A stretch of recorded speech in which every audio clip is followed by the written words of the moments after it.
Chapter 519. The Abyss Realm was currently ruled by 5 great demon kings, namely Bichimos, Cecrops, Golander, Leviathan, and Manticore. Each of these 5 great demon kings had vast territories and tens of millions of abyssal demons under their command. They stood at the apex of the pyramid of the Abyss Realm. In the Abyss Realm, where the strong preyed on the weak, almost every high-level abyssal creature depended on the 5 great demon kings for survival. For many years, the 5 great demon kings had been waging war against each other, never giving up on their ambition to unify the Abyss Realm. Unlike those ugly and filthy abyssal creatures, the highest-level races and existences in the Abyss Realm not only possessed extremely powerful strength, but also outstanding intelligence. Furthermore, when not in battle, they could transform into all sorts of forms, with the appearance of a human being their most common form. In the vast Abyss Realm, the 5 demon kings went on expeditions all year round. Endless battles seemed to be the unchanging truth of the Abyss Realm since time immemorial. Every day, every moment, low-level abyssal creatures would fight and die under the hands of high-level existences. The green-eyed girl was called Hamana, and the purple-eyed girl was called Sylph. Both of them hailed from War Demon Valley. The master of War Demon Valley was called Crozius, one of the 7 great warriors serving under Great Demon King Manticore of the Abyss Realm. The War Demon Valley where Crozius resided was adjacent to the Venifong castle of Yeki, a capable general under Demon King Golander.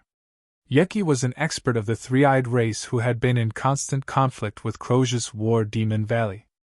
Hamana and Sylph were both War Demon guards serving the master of War Demon Valley, Crozius. The 2 of them had come here to compete for the position of War Demon First Captain. The winner would be able to take over the position of War Demon First Captain. In exchange for 2 pieces of jewelry, Han Shu gained a rough understanding of the basic situation of the Abyss Realm from Hamana and Sylph. What was different from Profound Continent was that the competition here was exceptionally cruel and bloody. Those with strength could proclaim themselves hegemons, while others would only be reduced to cannon fodder. A material world with high-level life forms would always be filled with all sorts of things. With the introduction of the 2 alien girls, Han Shu gradually came to understand that although the Abyss Realm was more realistic and cruel, as long as one possessed great strength, it was very easy to obtain a distinguished status and influence. Unlike the Profound Continent, where hypocritical aristocratic etiquette was emphasized, those who held high positions in the Abyss Realm had all obtained their positions through bloody battles. Only those who were vicious and cruel could stand out in the Abyss Realm and win the respect of others. Hamana and Sylph, the 2 alien girls, did not know much about the deeper levels of the Abyss Realm. They had clearly never heard of the Planar Guardians. It seemed that because their status was not noble enough and they were not powerful enough, they did not have the opportunity to learn more about these secrets. It's time to make a trip to War Demon Valley, Han Shu thought to himself. Then, he looked at the 2 alien girls whose attitude towards him had obviously improved a lot, and smilingly said, "I'm new here. Could the 2 of you introduce me to the master of War Demon Valley?"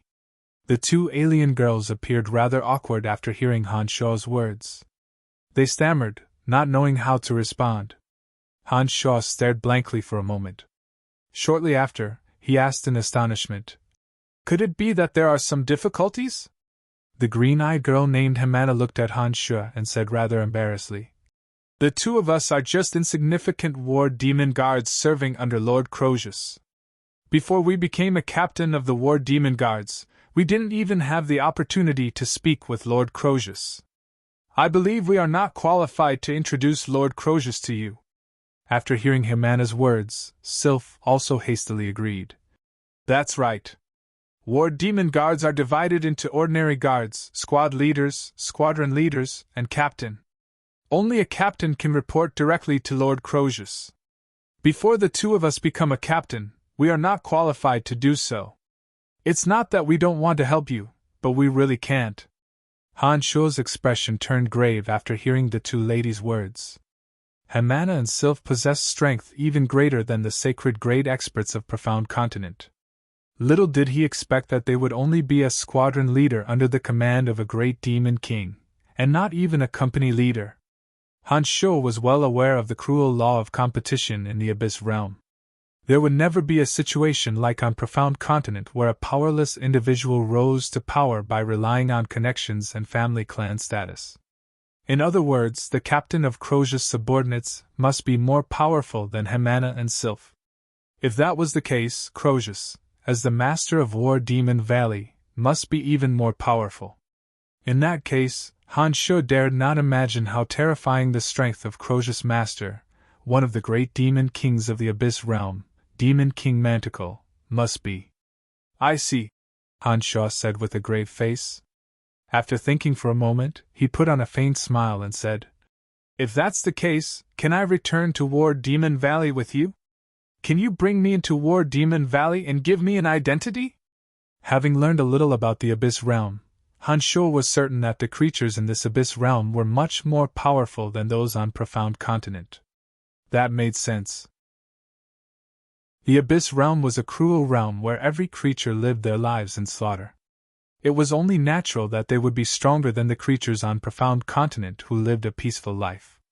Han Sho was certain that Crosia's strength would not be any weaker than his, perhaps even a little stronger. As for the 5 great abyssal demon kings of the Abyss realm, they were not existences that he could contend against at the moment. It was precisely for this reason that Han Sho had to be a little more cautious. He did not want to provoke a powerful enemy that he could not contend against for the time being before familiarizing himself with this new world. That won't be a problem. We can bring you into War Demon Valley. Given your strength, you will definitely live a good life in War Demon Valley. If you join Lord Crosius' War Demon Guards, your future will be much brighter than ours, said Sylph. Let's go. This is my first time leaving my hometown.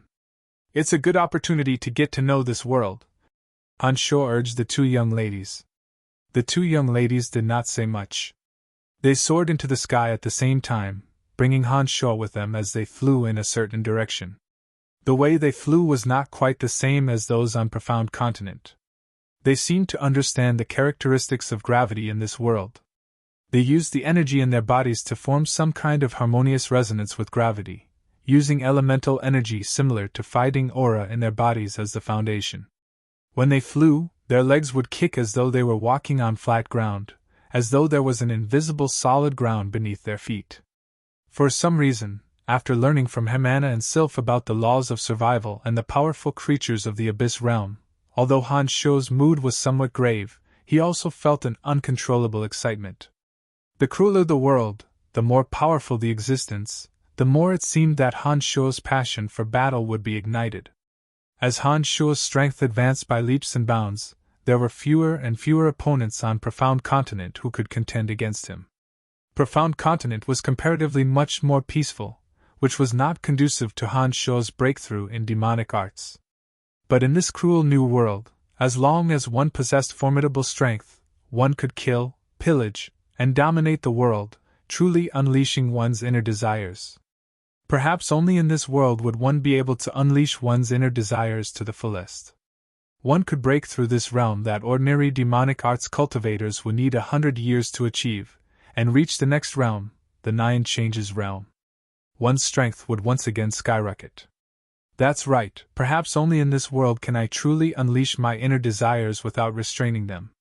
In any case, I will leave this world sooner or later, so I might as well enjoy myself here.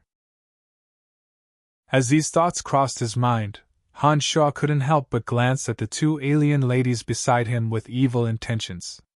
The 2 alien ladies had an exotic charm that was completely different from the girls on Profound Continent. Their coquettish looks, coupled with their spiked armor, gave off a wild and bewitching allure. What are you looking at? Sylph immediately noticed that Han Sho's gaze was lingering on her chest and her smooth thighs. She glared at Han Sho and said in embarrassment. Shrugging his shoulders, Han Sho chuckled mischievously and said, pure admiration, hee-hee, Han Sho, you're laughing so lewdly.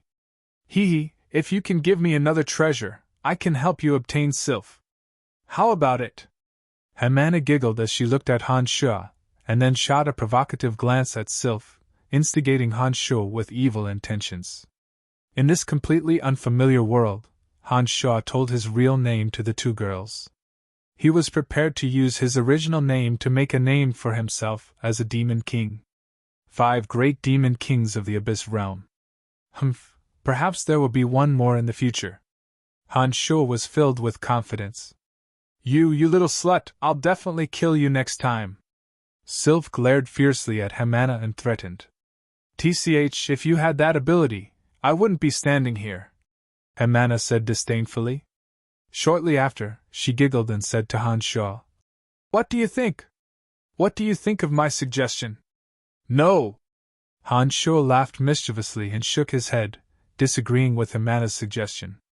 I knew it. Han Shuo shouldn't be that kind of person. Since he possesses such formidable strength, he must have a firm conviction, Sylph said with a complacent smile when she saw that Han Shuo did not agree to Hamana's suggestion. I want both of you. As soon as Sylph finished her sentence, Han Shuo chuckled strangely, indescribably arrogant and direct. In the Abyss realm, as long as one possessed sufficient strength, he could have as many women as he wanted. In this unfamiliar world, Han Shuo had completely let go of himself. There were things that he dared not do on Profound Continent, things that he was too weak to say, but now he could say them without any scruples. Oddly enough, as soon as he said those words from the bottom of his heart, Han Shuo suddenly felt a sense of relief. It was as though what he said to his heart coincided with the state of mind of the carnal realm, and had some sort of mystical effect on the advancement of his realm. In this way, Han Shuo had a faint glimmer of understanding in his heart.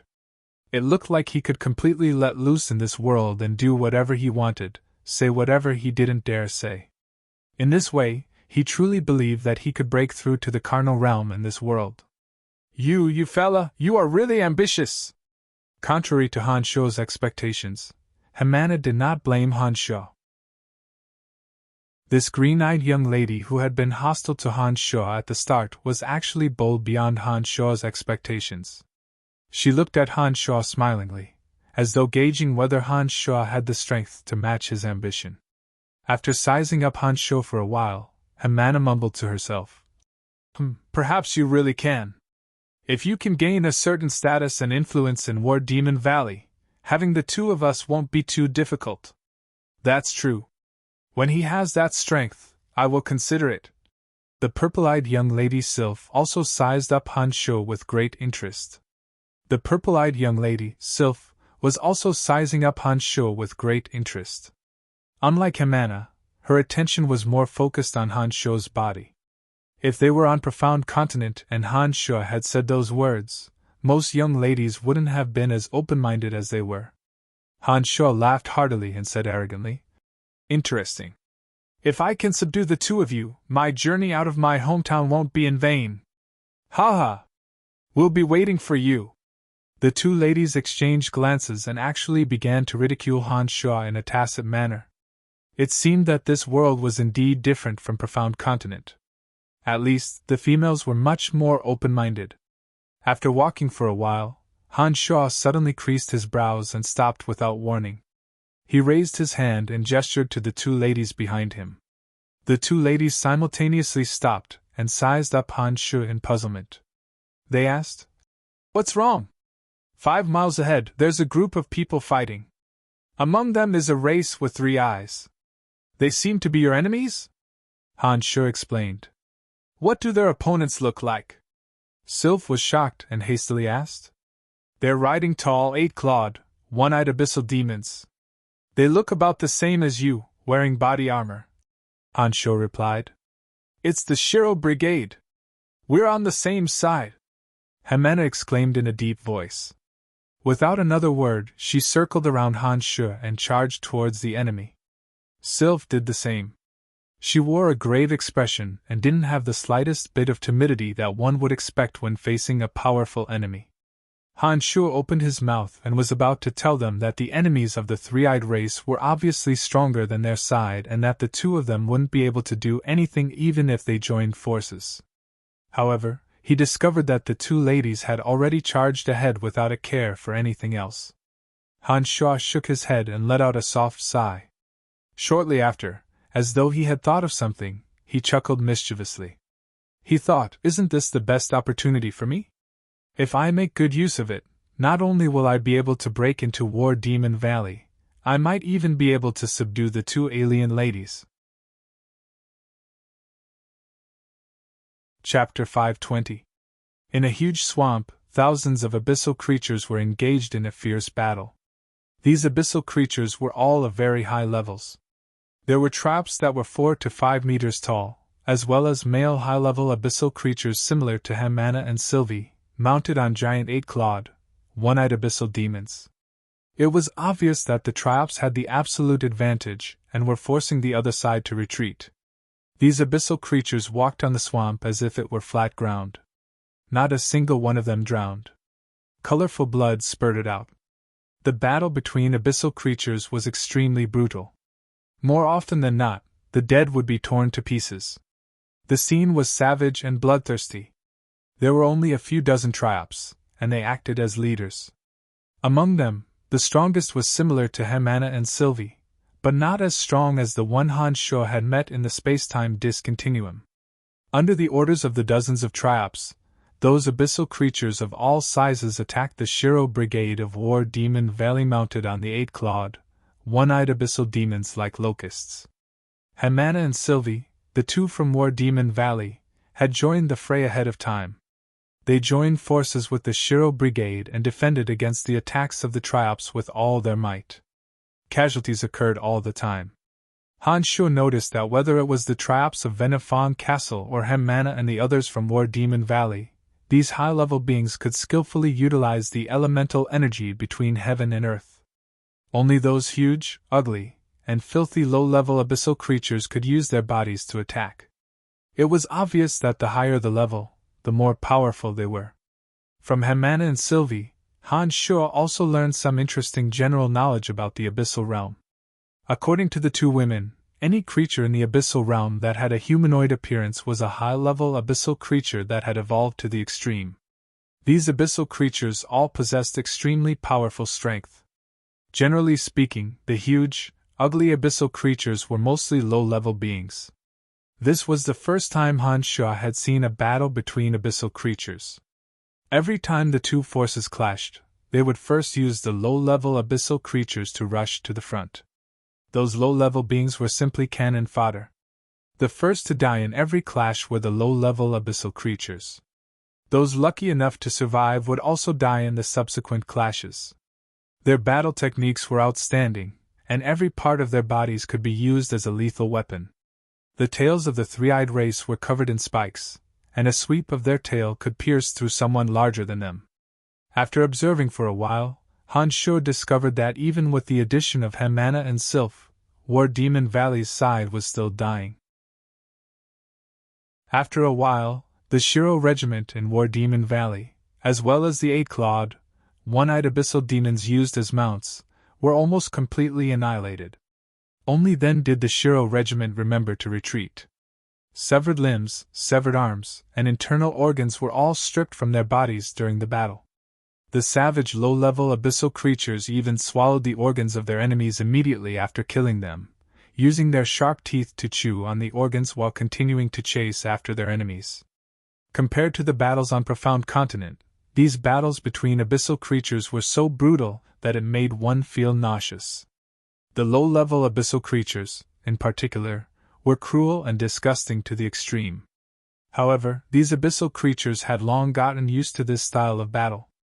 Even Hamana and Sylph, the two seductive young ladies, showed no signs of fear.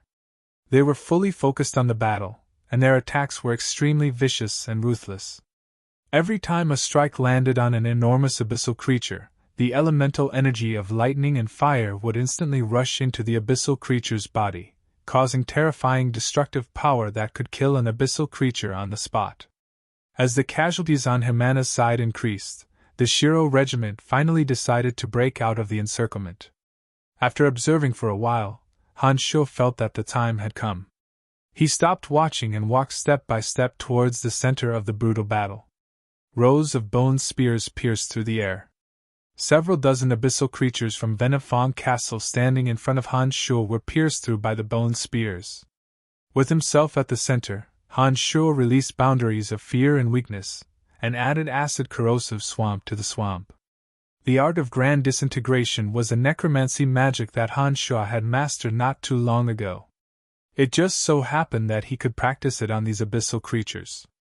As long as he could successfully activate the art of grand disintegration, any abyssal creature shrouded by the art of grand disintegration, be it a low-level filthy being or a high-level being of the three-eyed race in human form, would be torn apart by the art of grand disintegration. Soon enough, the Triops discovered Han Shuo's presence in the rear. A Triops leader pointed to an expert behind him, indicating for him to take care of Han Shuo. More than 200 abyssal creatures of varying levels, including the Triops expert, rushed towards Han Shuo.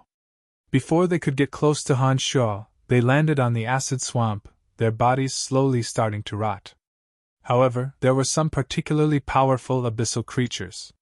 Perhaps it was because they were adept at spewing acid poisons, but their bodies were clearly extremely resistant to corrosive poisons.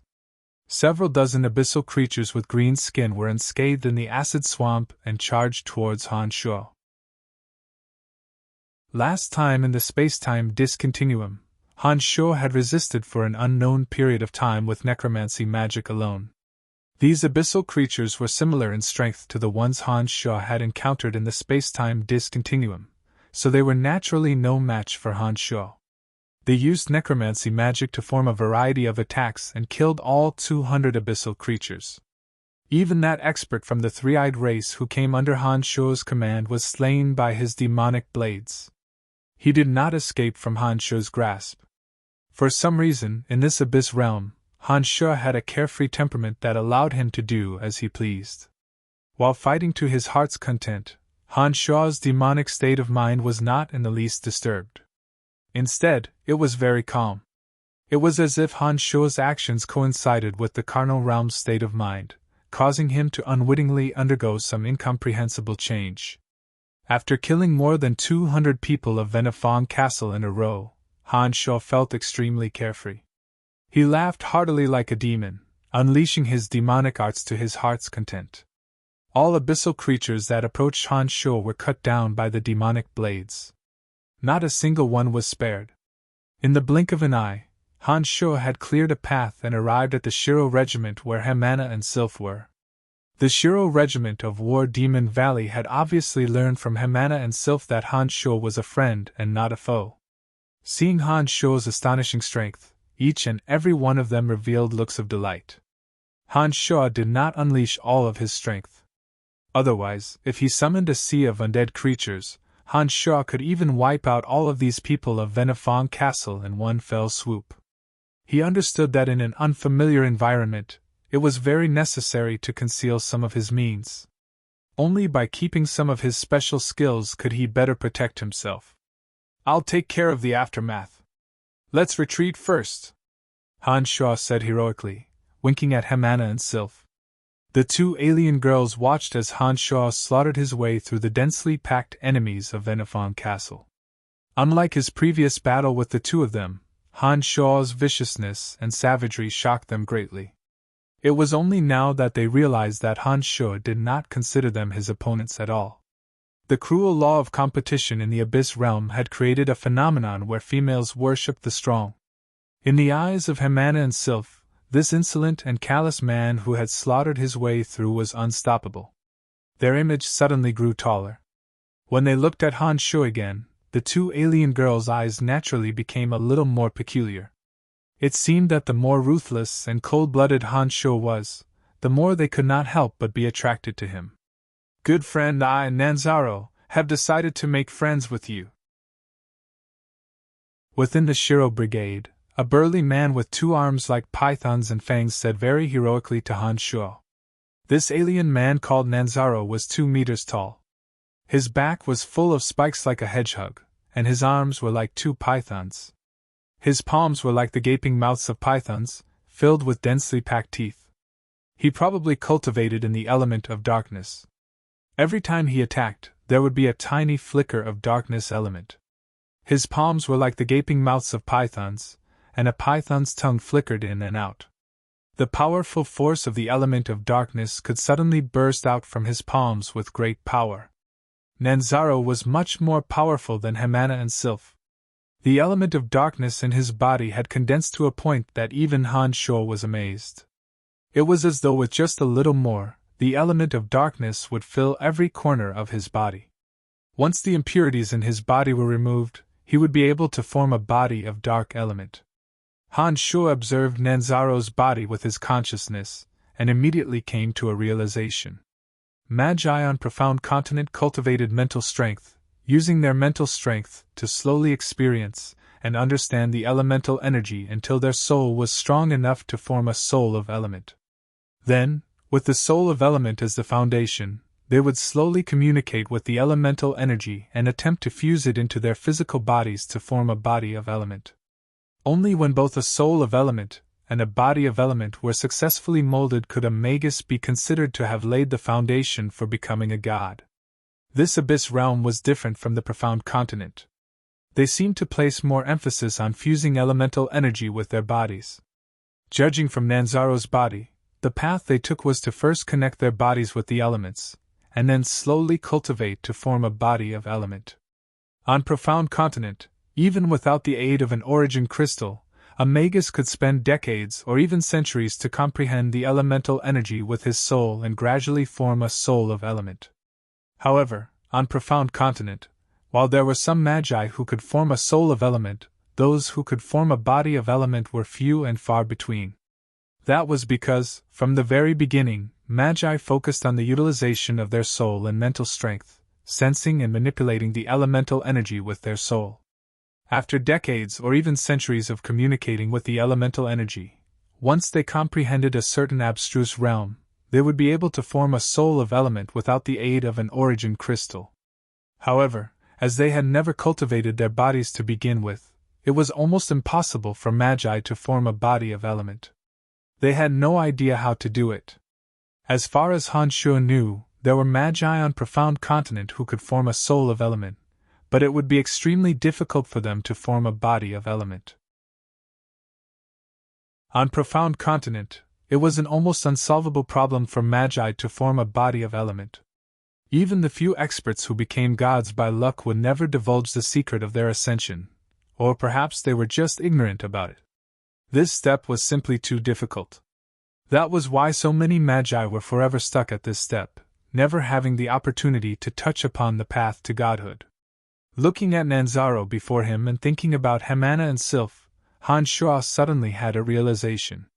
The path they took was the opposite of Profound Continent. In that case, they should know more about how to form a body of element. However, as they focused on the cultivation of their bodies, the difficulty of forming a soul of element with their souls was as difficult as the magi on Profound Continent forming a body of element with their bodies. The two worlds had completely different ways of utilizing elemental energy. Han Shuo could be considered to have some understanding of magi. If he had a thorough understanding of the elemental energy in this world and the method of cultivating the body to form elemental bodies, wouldn't that mean that Han Shuo had found a way to become a god? All of a sudden, Han Shuo's heart jolted as he recalled the secret of the next layer of the cemetery of death on Profound Continent. From the skeletal staff, Han Shuo learned that the cemetery of death seemed to contain the secret of becoming a god.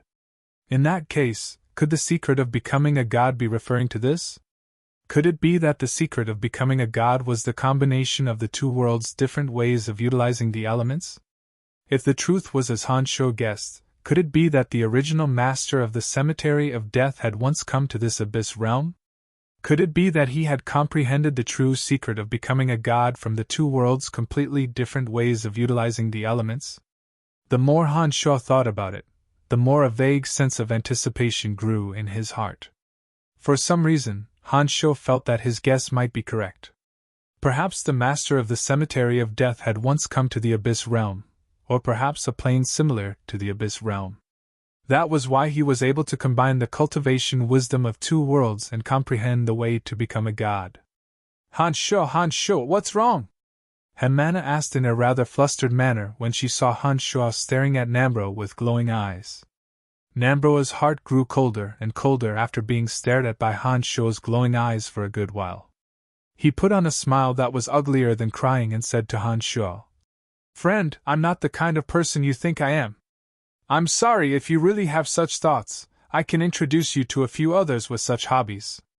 But don't look for me. I beg of you, don't look at me like that." Chapter 521. Han Shuo suddenly came to his senses and smiled awkwardly. "Don't worry, I'm only interested in beauties like Hamana and Sylph." Hey, I was just thinking about something." Nambro heaved a sigh of relief at his explanation. He laughed heartily and said, "Thank you this time." "You're welcome. We haven't broken out of the encirclement yet, have we?" Han Shuo turned his head to look at the pursuing Venifong castle. Seeing some of the abyssal creatures on the periphery of the Shiro squad being killed one after another, he couldn't help but take out his skeletal staff and chant an incantation. Bone spears and acid bogs were released one after another, blocking the three-eyed pursuers. Han Shuo didn't summon a massive army of the undead, nor did he have any intention of using demonic arts to turn the tide. Just as he said before, Han Shuo was helping the Shiro squad bring up the rear. "Very well. Hamana and Sylph, the two of you help this friend. Add 100 guards to bring up the rear. I'll be in charge of breaking out of the encirclement." Nambro immediately gave the order. Without waiting for Hamana and Sylph to say anything, he flew to the front. His arms flickered like pythons, and wisps of dark smoke shot out from them, forcing the Venifong castle enemies in front of him to continuously retreat. Han Shuo was at the rear, flanked by Hamana and Sylph, two charming alien girls. The two girls stuck close to Han Shuo, working together with Han Shuo to cut down the pursuers one by one, showing no mercy in their attacks. Blood splattered and severed limbs flew. The battle became even more intense in Han Shuo's hands. Han Shuo, who was well aware of the rules of the Abyss realm, took the lives of several abyssal creatures every time he attacked. The demonic blades in his two hands wove into a net of demonic light, densely covering the ground and cutting the abyssal creatures into pieces. Hamana and Sylph, the two charming girls, helped Han Shuo clean up while stealing glances at Han Shuo. At that moment, Han Shuo was filled with allure in their eyes. Han Shuo had a joyful expression on his face as he fought fiercely and ruthlessly. With two seductive girls as his companions, he was in an incomparably carefree mood. During the battle, he would exchange ambiguous glances with the two girls from time to time. With the addition of Han Shuo, Hamana, and Sylph, the Shiro brigade who had made up their minds to break out of the encirclement was rather successful. Han Shuo's large area of effect necromancy spells caused great trouble for Venifong Castle during the battle. After the boundaries of fear and weakness were laid out, Venifong Castle's offensive collectively slowed down. Due to their fear, their power was clearly not as great as before. Rows upon rows of bone spears and acid bogs caused direct destruction to Venifong Castle's enemies. 600 to 700 of the pursuing Venifong Castle enemies had died before they could even get close to Han Shuo. Those that managed to reach Han Shuo with great difficulty were quickly blasted into pieces by the combined efforts of Han Shuo and Hamana. The 100 or so guards behind them didn't even have the chance to intervene. After fighting and retreating for a while, the Shiro brigade, with Nambro taking the lead in breaking out of the encirclement, had successfully opened up a path. With that, the group no longer lingered and increased their speed to the limit. With Han Shuo and the other two bringing up the rear, they quickly left the area. After breaking out of the encirclement, the group didn't stop and kept moving for a long time before they completely shook off their pursuers. "Friend, many thanks for your help this time. Otherwise, we wouldn't have been able to break out of the encirclement so easily." Nambro only walked up from the front of the group after he felt that they were truly safe. He laughed heartily. His two python-like arms had already returned to their normal appearance. Only the spikes on his back remained like those of a porcupine. Although this alien man also trained in the element of darkness, he didn't have the cold, gloomy aura of a dark magus like Candide. Instead, he was very cheerful. Perhaps it was because of his different training methods. At this moment, Han Shuo, Hamana, and Sylph were flirting and teasing each other. In this world that worshipped the strong, Han Shuo had unknowingly gained the approval of the two girls. The two seductive girls from the Abyss realm were quite open, exchanging flirtatious glances with Han Shuo. Hamana and Sylph, in particular, were enemies. The two seemed to have a tacit understanding of Han Shuo as their new battlefield. It was as if whoever could conquer Han Shuo would have won the other. Their attitudes towards Han Shuo suddenly became much warmer. Han Shuo, who saw all of this, naturally enjoyed watching from the sidelines. He was so happy that he forgot about his duties along the way. Only when Nambro's voice sounded did Han Shuo happily greet him. "You're welcome, you're welcome." Hamana and Sylph became a little more well-behaved after Nambro's arrival. They no longer continued to flirt with Han Shuo. From the two girls, Han Shuo learned that Nambro was the captain of the Shiro Brigade and was considered a rather influential person in War Demon Valley. "When we reach War Demon Valley, I'll treat you well, my friend." "Oh, right, if you're interested, I can introduce you to Lord Crozius." Nambro seemed to have learned about Han Shuo's background and some matters from Hamana and Sylph. He was very friendly towards Han Shuo. "Many thanks," Han Shuo replied. Han Shuo understood that Crozius was the true master of War Demon Valley. As for some of the secrets of the Abyss realm, such as the Planar Guardians, Han Shuo reckoned that only existences like Crozius would be able to obtain useful information. "My lord, how did you end up meeting people from Venifong Castle there?" Hamana asked Nambro gravely, no longer joking around. Hamana and Sylph were both extremely talented young experts in War Demon Valley. Now that one of them was clearly capable of becoming a captain, Nambro regarded the two girls with great importance. He explained with a bitter smile. "This time, I followed Lord Crozius's orders to gather herbs. When I returned, I was probably discovered by Venifong Castle's spies. Therefore, they sent 3 squads to surround and annihilate us. Fortunately, I ran into you two and Han Shuo. Otherwise, it would have been much more difficult to break out of the encirclement." "I see. Venifong Castle seems to be getting more and more arrogant recently. I heard that a planar passageway has been discovered in their territory. Demon King Golander has sent several powerhouses to Venifong Castle for the sake of that passageway. Is it because of that powerhouse's arrival at Venifong Castle that they suddenly became so rampant?" The purple-eyed girl, Sylph, thought for a moment and suddenly asked. Han Shuo was startled when he heard Sylph's words. He stared at Nambro, trying to see if he knew about this news. By now, Han Shuo was finally certain that the cave that appeared in the space-time discontinuum belonged to Venifong Castle's sphere of influence. Han Shuo had come to this material plane from there. Naturally, he would be especially concerned about this news. "According to our information, that so-called interplanar passage has been completely destroyed. I'm afraid that those experts sent by Demon King Golander have not gained anything this time. It is precisely because of this that they want to occupy our War Demon Valley in order to return and report to Demon King Golander." "Humph, but our War Demon Valley has experienced so many years in the hands of Lord Crozius. We are not that easy to deal with. Don't worry, Lord Crozius has a plan for this.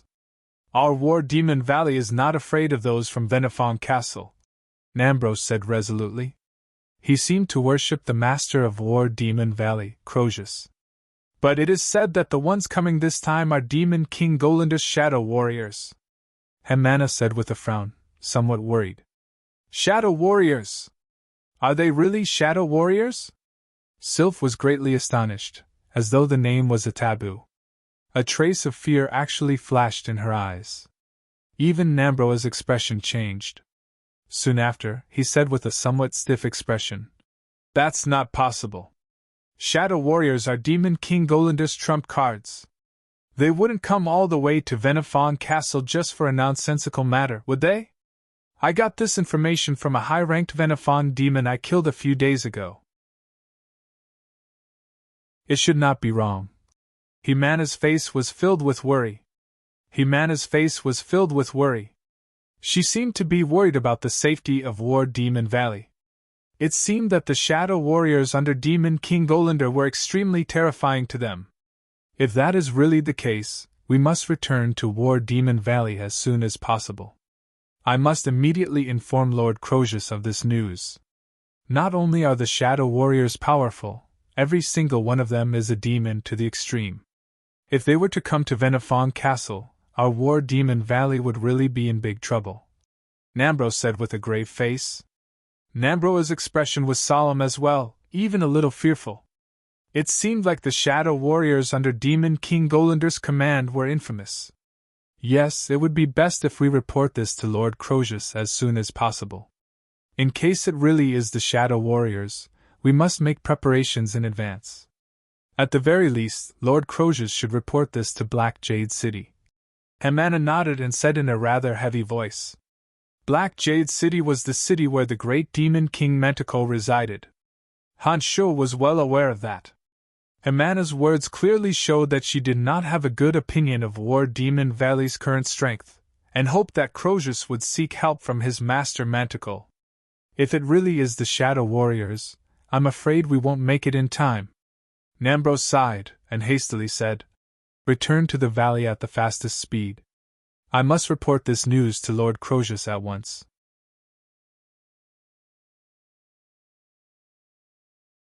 Chapter 522. There was no alternation of day and night in the Abyss Realm. But every few days, one would suddenly be plunged into pitch-black darkness, as though the entire Abyss Realm would be shrouded by a thick layer of black cloth.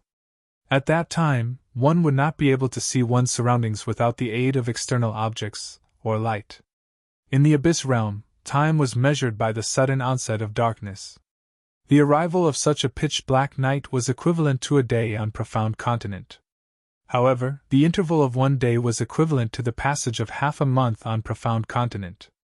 With this method of measuring time in the Abyss Realm, 3 days later, Han Shuo finally arrived at War Demon Valley under the lead of Nambro, the leader of the Shiro Brigade. Along the way, Han Shuo had heard too many descriptions of War Demon Valley from Nambro, Hemana, and Sylph. It was only when he actually arrived that Han Shuo realized that the valley was not quite the same as what they had described. War Demon Valley was much larger than Han Shuo had expected. At first glance, it looked like a city of demons. Abyssal creatures of all shapes and sizes were entrenched on the 100-meter-tall city walls. War Demon Valley was more like a city than a valley. The size of the city gate shocked Han Shuo. From the gate, it looked like a demon baring its fangs and brandishing its claws. Above Han Shuo, flying abyssal creatures hovered above the city gate. In Han Shuo's eyes, this War Demon Valley was filled with a sense of rugged savagery. Perhaps because the abyssal creatures were especially large, the entire War Demon Valley was as large as a bare mountain. Following behind Nambro, the party arrived in front of the enormous city gate. The guards on the gate recognized Nambro. As soon as they saw the Shiro Brigade, they immediately opened the gate for them to enter. After entering War Demon Valley, Han Shuo observed for a moment, and discovered that there were all kinds of abyssal creatures in this War Demon Tanai. The larger ones were over 10 meters tall, while the smaller ones were only the size of an infant. These abyssal creatures were of all shapes and sizes, but all of them appeared sinister and ferocious. Of course, the most common ones were humanoid creatures such as Sylph and Hemana. War Demon Valley was originally a place where high-level creatures gathered. The abyssal creatures that resided there were all extremely powerful. Those enormous abyssal creatures were merely the mounts or subordinates of those high-level creatures. As soon as they arrived at War Demon Valley, Nambro of the Shiro Regiment immediately said to Han Shuo, "Friend, I have to go see Lord Crozius first. You stay with Hemana and the others for the time being. I will tell Lord Crozius about your situation. You have helped us this time, and you possess great strength. I believe Lord Crozius will treat you well." Nodding his head, Han Shuo agreed. "Okay, you can go." Nambro smiled apologetically at Han Shuo without further ado. Soon after, he left the place and headed towards a huge black stone building that stood 300 to 400 meters tall. This huge black building was supported by towering black stone pillars. The building occupied an area of 2,000 meters. At first glance, it naturally gave off a dignified and solemn pressure. As soon as Han Shuo entered War Demon Tanai, he immediately paid attention to this enormous building. Apart from the fact that this building was the tallest and most majestic building in War Demon Valley, Han Sho felt that there was an extremely powerful existence inside. Needless to say, Han Sho knew that the being inside must be the master of War Demon Valley, Crozius. In the Abyss Realm where the strong were revered, since Crozius was the master of War Demon Valley, then his strength was definitely the strongest in War Demon Valley. With his consciousness unfolding, Han Sho took in almost all the experts in War Demon Valley. Han Sho's consciousness could sense that there were 6 demigod experts in War Demon Valley. However, Crozius, who was inside the majestic building at the center, had an aura that was even more powerful than those 6. After narrowing his eyes and carefully sensing for a moment, Han Sho was almost certain that Crozius possessed divine strength. 1 War Demon Tanai, 6 demigod experts, and 1 true God realm existence. The Abyss Realm was indeed a terrifying place. By now, Han Sho had a general understanding of the overall strength of the Abyss Realm. Just from listening to Hemana and Sylph's introductions, Han Sho was unable to form an accurate understanding of the Abyss Realm. It was only now, after observing these experts in War Demon Valley, that Han Sho realized that the overall strength of the Abyss Realm was not just a little bit higher than that of Profound Continent. On Profound Continent, Han Sho was already a character at the apex of the pyramid. However, based on what his consciousness could sense, Han Sho's current strength could only be considered slightly above average in this Abyss Realm. For the Master of War Demon Valley, Crozius, to possess divine strength meant that not only had his physical body formed a body of element, but his soul had also formed a soul of element. Judging from the fact that all creatures of the Abyss Realm had refined their physical bodies, it was obviously not an easy task to form their soul into a soul of element. For Crozius to be able to do it made Han Sho feel rather incredulous. Hemana, Lord Crozius, can the soul also cultivate and utilize elemental energy? Han Sho couldn't help but ask Wonder Girl beside him. That's about it. People like us, even if we cultivate to the pinnacle, cannot refine the energy into our brains. Look at Nambro, he has also cultivated his physical body to a rather formidable stage. However, he still hasn't been able to spread the energy of darkness to every bone and cell in his body. As for spreading the energy into the brain, that can only be done with the help of Demon King Manticle. Back then, Lord Crozius had cultivated his energy to the point where he could spread it to every cell in his body. But he couldn't make another breakthrough no matter how hard he tried. It was only with the help of Demon King Manticle that Lord Crozius finally succeeded. In the entire Abyss Realm, only the 5 Demon Kings of the Abyss could spread their energy into their brains by relying on their own comprehension and cultivation. The rest of the experts who could spread their energy into their brains did so with the help of the 5 Demon Kings of the Abyss. Although they seemed to have reached that realm, they were far from being comparable to the 5 Demon Kings of the Abyss. Of all the experts in the Abyss Realm, only those 5 could truly be addressed as Demon Kings. Only those who had reached this stage by relying on their own comprehension and cultivation, without the help of any external forces, could be considered to be fully deserving of the title of Demon King. If you can achieve that, you can become the 6th Demon King of the Abyss Realm. Tens of thousands of high-level abyssal creatures will immediately submit to you and willingly follow your orders. Hemana explained to Han Sho.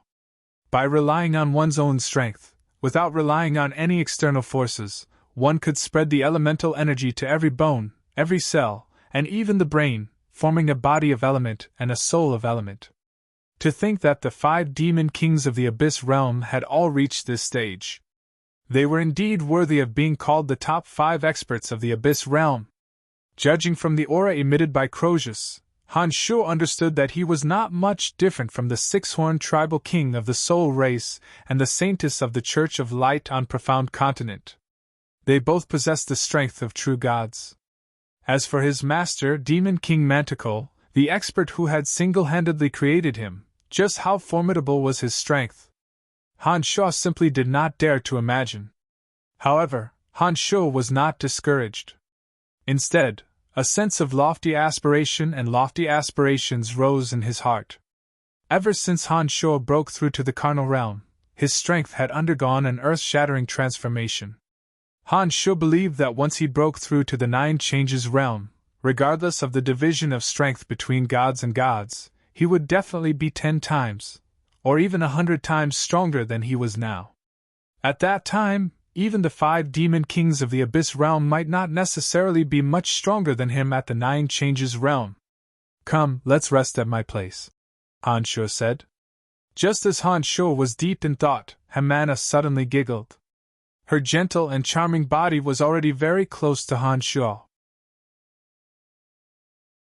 She lightly placed her white wrist on Han Shuo's arm and invited him to come over. Han Shuo shot a glance at Hamana. His heart skipped a beat. Soon after, he chuckled and said, "Sure. But before that, I think you should show me around War Demon Valley. I'm very unfamiliar with this place. I'm most familiar with War Demon Valley. I'll show you around." As soon as Han Shuo finished speaking, the purple-eyed lady, Sylph, suddenly grabbed Han Shuo's other arm as though she was trying to snatch Han Shuo from her. She pulled Han Shuo along, wanting to take him away from the place. "Sylph, what's the meaning of this? Are you trying to snatch him from me?" Hamana was furious. She glared at Sylph and shouted, "So what?" Sylph did not back down. She looked at Hamana provocatively, looking as though she was ready to strike at any moment. "Huh!" Just then, a soft exclamation was heard. A sickly man, as thin as a bamboo pole, with greenish skin and a sickly appearance, slowly approached them. He was sitting on a giant ghost-faced spider that was more than 10 meters tall. Apart from Crozius, an expert with godly strength, there were 6 other demigod existences in War Demon Nation. This sickly man was one of them. Han Shuo could sense that he was one of them. "Hamana, Sylph, have you forgotten what I said? The 2 of you are the women I've decided on. Now you're fighting over a man in this place. Do you really want to die?" This sickly, eccentric man shot a cold glance at Hamana and Sylph. He was brimming with killing intent. Hamana and Sylph turned deathly pale when they saw this man. They hastily let go of Han Shuo's arm, as though they were very afraid of this man. They mumbled and stammered, unable to speak.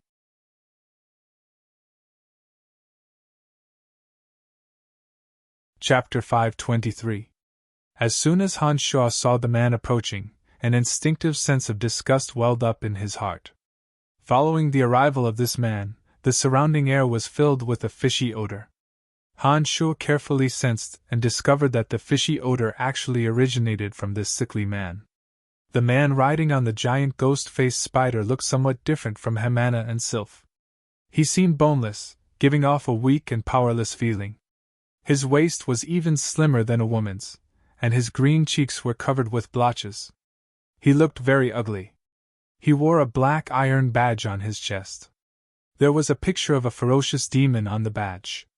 In the picture, the demon was holding 2 bloody monster heads in its mouth. It looked lifelike and gave off a sinister and evil feeling. From Hamana and Sylph, Han Shuo gained some understanding of the division of power in the Abyss realm. In the Abyss realm, there were all kinds of abyssal creatures of varying levels. To the lower-level abyssal creatures, they could only serve as cannon fodder mounts. They were not qualified to enjoy any higher-level treatment. Apart from the lower-level abyssal creatures, the higher-level abyssal creatures were divided into abyssal guards, destroyers, rakshasas, and demons. Each level was further divided into 3 levels. Only the higher-level abyssal creatures that could enter a city or a faction's guard could be considered the lowest level of abyssal guards. Their strength would gradually increase through the constant slaughter. Mid-level experts like Hamana and Sylph who could rise to prominence would advance to the level of destroyer through the number of enemies they killed, and their own strength. Among them, Sylph and Hamana were level 1 destroyers, while Nambro, who had left earlier, was a level 3 destroyer. Above that, those who could establish their own position in a city or a faction were called Rakshasas. These Rakshasas could have their own guards. For example, the man with the Rakshasa tattoo on his chest had 2 bloody monster heads in his mouth. This meant that he was a level 2 Rakshasa. Above Rakshasas were demons. These so-called demons were the true leaders of a faction. For example, War Demon Valley's Crozius and Venifon Castle's Magloire were level 1 demons. Every demon could cultivate their strength to every part of their body, including every cell, and even the brain. Above the demons were the 5 most powerful abyssal demon kings of the Abyss realm. The 5 abyssal demon kings were like an insurmountable mountain that stood in the way of all abyssal creatures. They were worshipped by billions of abyssal creatures. They were the true rulers of the Abyss realm. Hamana and Sylph were only level 1 destroyers. Compared to this level 2 Rakshasa, both in terms of strength and status, they were far inferior. In the Abyss realm, the strong preyed on the weak. Whoever had the bigger fist was the boss. If not for the fact that Hamana and Sylph were both squadron leaders of the War Demon Guards under Crozius, they would have long been robbed by this man. However, even Crozius, the master of War Demon Valley, would take special care of these Rakshasas because he valued true experts. There were only 6 Rakshasas in War Demon Valley. In every great battle, these 6 Rakshasas were the main force of War Demon Valley. In the Abyss realm, experts were many times more important than women. Therefore, Crozius had long since tacitly agreed to some of this Rakshas's words. Han Sho, he's Brakya, Sylph cautiously reminded Han Sho. On the way here, Han Sho had learned from Sylph and Hamana about the distribution and names of some experts in War Demon Valley. He had heard of Brakya's deeds and also knew that he was one of the 6 Rakshasas of War Demon Valley.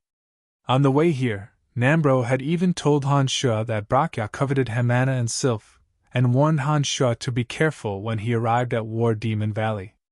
Back then, Nambro had told Han Sho that Brakya possessed extraordinary strength. If Han Sho wasn't certain that he could deal with him, then it would be best for him to give up on Hamana and Sylph. Otherwise, he might suffer a fatal disaster. However, Nambro had also said that if Han Sho was confident that he could defeat Brakya, then he might as well fight to his heart's content. As long as Han Sho could survive a great battle with Brakya, then he would immediately have a place in War Demon Valley. The Abyss realm was a world where the strong were revered. Here, age and qualifications were not important. As long as one possessed sufficient strength, one could obtain everything in the shortest amount of time through battle. Wealth, women, and the like were easily obtainable. You 2 women, come with me. Kill that man. After staring at Han Sho and Hamana for a while, Brakya creased his brows and coldly threw down those words. Soon after, he turned around and left. Obviously, he didn't take Han Sho seriously at all. The 10-meter-long ghost-faced spider carried Brakya on its back and turned around very gracefully. As Brakya turned around, a tall and sturdy expert with 6 arms suddenly shot out from behind the enormous ghost-faced spider. This expert was slightly stronger than Hamana and Sylph. He was a level 2 destroyer. As a Raksha, Brakya could rear his own subordinates. He had personal guards independent of War Demon Valley. As he turned around and left, Han Sho discovered that there were a dozen oddly shaped high-level abyssal creatures behind him. They were all destroyers, probably Brakya's personal guards. In order to ascend to the heavens in a single bound, one had to climb over the heads of experts. There was nothing better than Brakya delivering himself to Han Sho's doorstep. Hamana, Sylph, stand here. Let's see who dares to touch you. Han Sho let out a cold snort when he saw that Hamana and Sylph were actually thinking of leaving with Brakya under Brakya's deterrence. In the next moment, Han Sho shot out like a bolt of lightning. Without waiting for the 6-armed destroyer to arrive, Han Sho took the initiative to attack.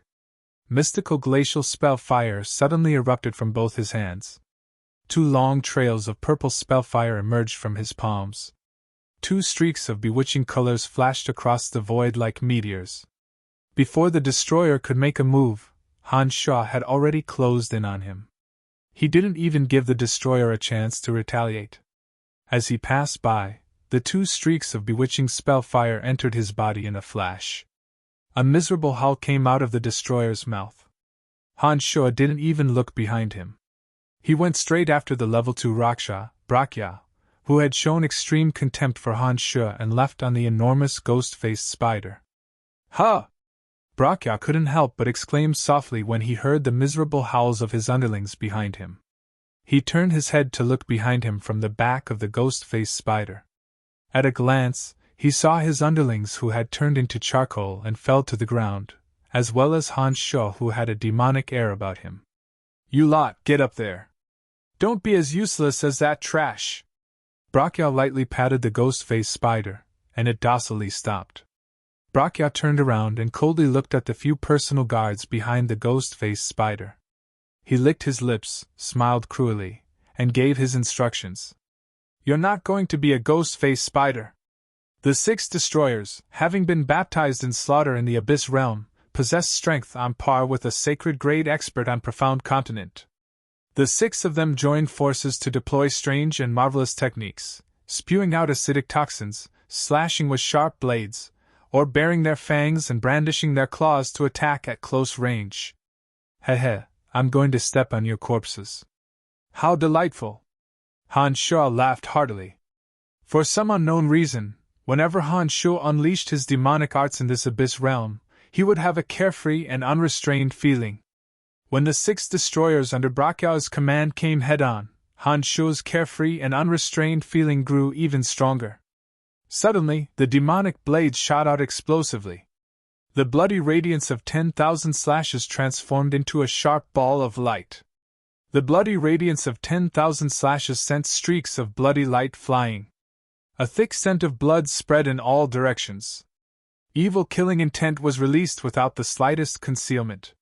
This was the city gate of War Demon Valley.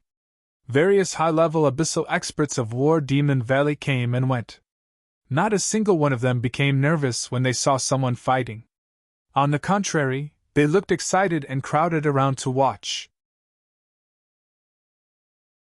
It seemed that in the cruel and competitive Abyss Realm, there were indeed no cowards who were afraid of death. Wherever the bloody radiance of 10,000 slashes passed, bloody light would surge and churn, releasing extremely pure evil-killing intent. The 6 destroyers under Brakya's command also sensed the terror of the bloody radiance of 10,000 slashes at the same time. They, who were originally surrounding Han Sho, hastily dispersed. Like a celestial maiden scattering flowers, the bloody radiance of 10,000 slashes suddenly exploded. Hundreds and thousands of bloody lights shot out like the spikes of a hedgehog. Those bloody lights seemed to have a mind of their own. All of them actually shot toward the 6 destroyers under Brakya's control.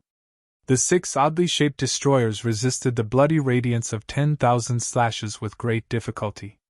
The 4 destroyers that were further away from the bloody radiance of 10,000 slashes barely managed to block it.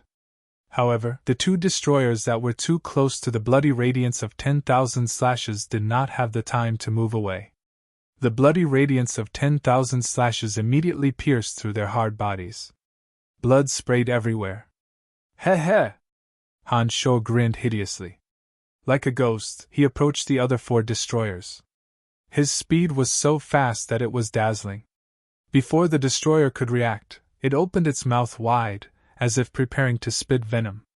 Like a javelin plunging in, Han Sho's fist stuffed into the destroyer's mouth, directly piercing through its neck and protruding out. The destroyer's eyes widened in fear as its life came to an abrupt end. After killing the destroyer with his mouth, Han Sho revealed a cold smile that sent chills down one's spine. With a shake of his arm, the destroyer's head that was hanging on his arm exploded like a rotten watermelon. Brain juice mixed with blood splattered everywhere. "Awesome! So awesome!" Han Sho laughed heartily. He felt as if he had let go of the knots in his heart, and acted as he pleased. His demonic arts had actually reached a wonderful realm. It seemed as if every punch and every strike was in accordance with the rules of battle. Not only did demonic yuan provide him with an endless supply of strength in an extremely smooth manner, even the demonic infant seemed to be trembling in joy. Han Sho could sense that this kind of battle seemed to have sublimated his state of mind. Do as you please, do as you please. As long as you act in accordance with the state of mind of the carnal realm, then you will definitely be able to break through to the carnal realm in the Abyss realm. Han Sho suddenly had this confidence. Brakya, don't send these subordinates to their deaths. Only you are worthy enough to fight me. Han Shuo's heroic spirit soared.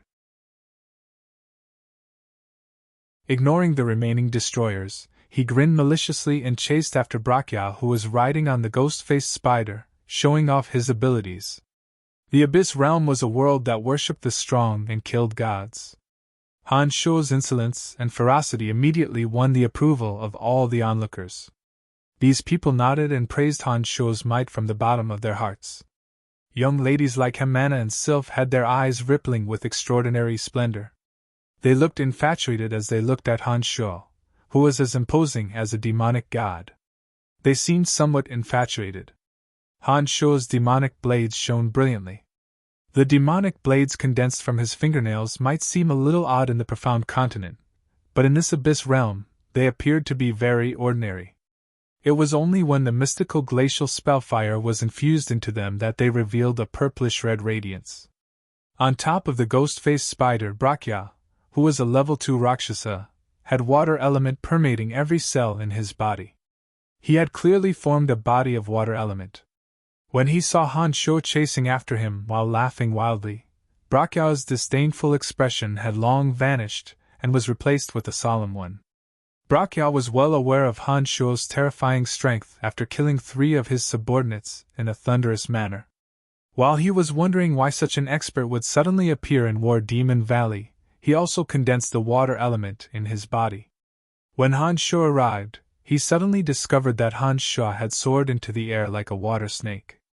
With every cell in his body filled with water element, that human's body was unbelievably soft.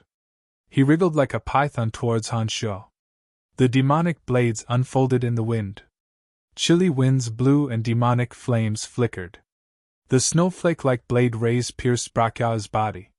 Contrary to Han Shuo's expectations, Brakya, who had cultivated the water element to every cell in his body, was immediately severed by the demonic blades like flowing water. However, not a single severed limb flew off his body.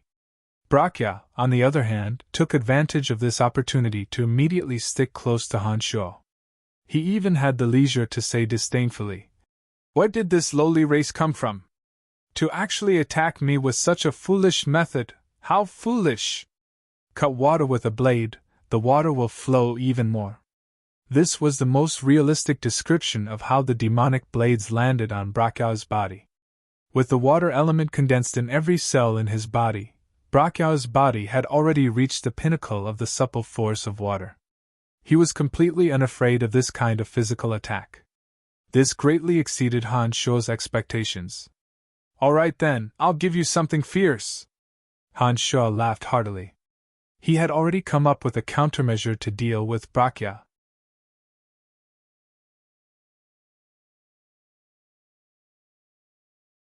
Chapter 524.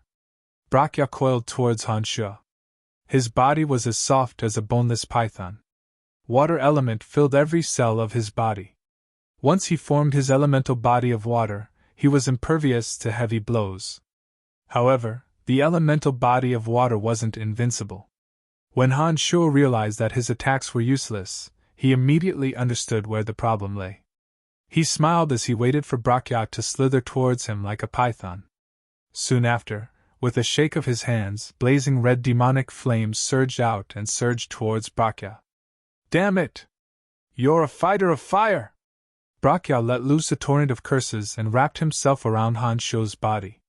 As though he had been struck by lightning, he retreated hastily. He was extremely wary of the blazing demonic flames gushing out from Han Shuo's hands. Every high-level creature in the Abyss Realm was known as a fighter of different elements according to the elemental energy they cultivated in. Hamana and Sylph were fighters of thunder and fire, Nambro was a fighter of darkness, and this Rakshasa Brakya was a fighter of water. Elemental energies reinforced and restrained each other. Brakya, who cultivated in the elemental energy of water and formed his elemental body of water, was still wary of blazing flames. The blazing flames formed from Han Shuo's mystical glacial spell fire were formed entirely from demonic yuan and possessed a sinister, incinerating nature. Therefore, as soon as the two flames appeared, Brakya immediately felt the scorching heat. The burning power seemed to be able to evaporate all the water element in his cells. Brakya had no choice but to retreat. However, as he had moved too quickly in Han Shaw's lightning-fast attacks, he was unable to completely escape from the pursuit of Han Shaw's two flames. Brakya let out a strange, owl-like howl as he hastily condensed the water element in his body, forming a thin layer of crystalline ice film on the surface of his body. Soon after, he used his two hands to forcibly extract the water element from his body, forming a crystal ball that overflowed with cold air, forcing back the scorching heat of the two flames. Who is this guy? How could he put Brakya in such a difficult position? Since when did our war demon valley produce another Rakshasa? The onlookers were watching the battle in astonishment. They were shocked when Brakya retreated. Each and every one of them was sizing up Han Shaw, who was standing proudly in the middle of the battlefield. Among them, the most excited were none other than Hamana and Sylph. In the Abyss realm, the strong were revered. As long as one's strength was valiant enough, their words would carry weight. Seeing that Han Shaw was actually able to force Brakya to retreat with lingering fear, these two beauties of the Abyss realm were beyond excited. If Han Shaw could defeat Brakya, Han Shaw would immediately go from being unknown to everyone. When that time came, Lord Crozius would surely treat Han Shaw well. Once Han Shaw could establish his identity as a Rakshasa, if Han Shaw was willing to accept the two of them, almost no one would be able to stop him. The strong were revered. This was an irrefutable truth of the Abyss realm. Hamana and Sylph had unwittingly developed a favorable impression of Han Shaw during their interactions with Han Shaw. His arrogance, callousness, and domineeringness were deeply imprinted in the hearts of the two charming ladies. Now that they saw Han Shaw slaughtering his way through like a demonic god, the hearts of the two young ladies rippled. They couldn't help but want to throw themselves into Han Shaw's arms and let Han Shaw bully them as he pleased. Is this fierce enough? Han Shaw teased. He launched wave after wave of swift and fierce attacks at Brakya. Ever since Han Shaw entered the carnal realm, he had been restrained by all sorts of restrictions on Profound Continent. He couldn't unleash his natural desires to the fullest, causing his strength to stagnate. However, upon arriving on Profound Continent, the knot in Han Shaw's heart was untied. Although he did not deliberately cultivate, his state of mind and strength had been advancing by leaps and bounds. He could clearly sense that his strength was much stronger on Profound Continent than on Profound Continent. This level 2 Rakshasa with demigod strength was indeed somewhat inferior to Han Shaw, whose strength had advanced by leaps and bounds in the Abyss realm. Under Han Shaw's swift and fierce attacks, Brakya could only parry. After learning that Brakya's physical body and the element of water had become one, Han Shaw no longer used the sharpness of a sharp weapon to attack his physical body. In every attack, Han Shaw would either mix in the blazing energy of the mystical glacial spell fire or directly attack with the indestructible internal destructive power of demonic yuan, causing Brakya to suffer unspeakable pain. His body of element was also badly damaged. In the eyes of the onlookers, Han Shaw had completely gained the upper hand. This young man who appeared out of nowhere was like an unsheathed sharp weapon, possessing an invincible sharpness. This kind of sharpness was so outstanding in the Abyss realm. Many of the foreign abyssal race ladies who were not inferior to Hamana and Heidi even boldly cheered for Han Shaw, casting coquettish glances at him one after another, taking the initiative to make a mess of things. The Abyss realm worshipped true experts, especially some young ladies. They would take pride in being able to make love with such an expert. The open-minded Abyss realm had no shortage of beautiful and bizarre young ladies of various races. However, it was not so easy to come across an arrogant expert. This time, Han Shaw's domineering display had left an unerasable impression in the hearts of these foreign ladies.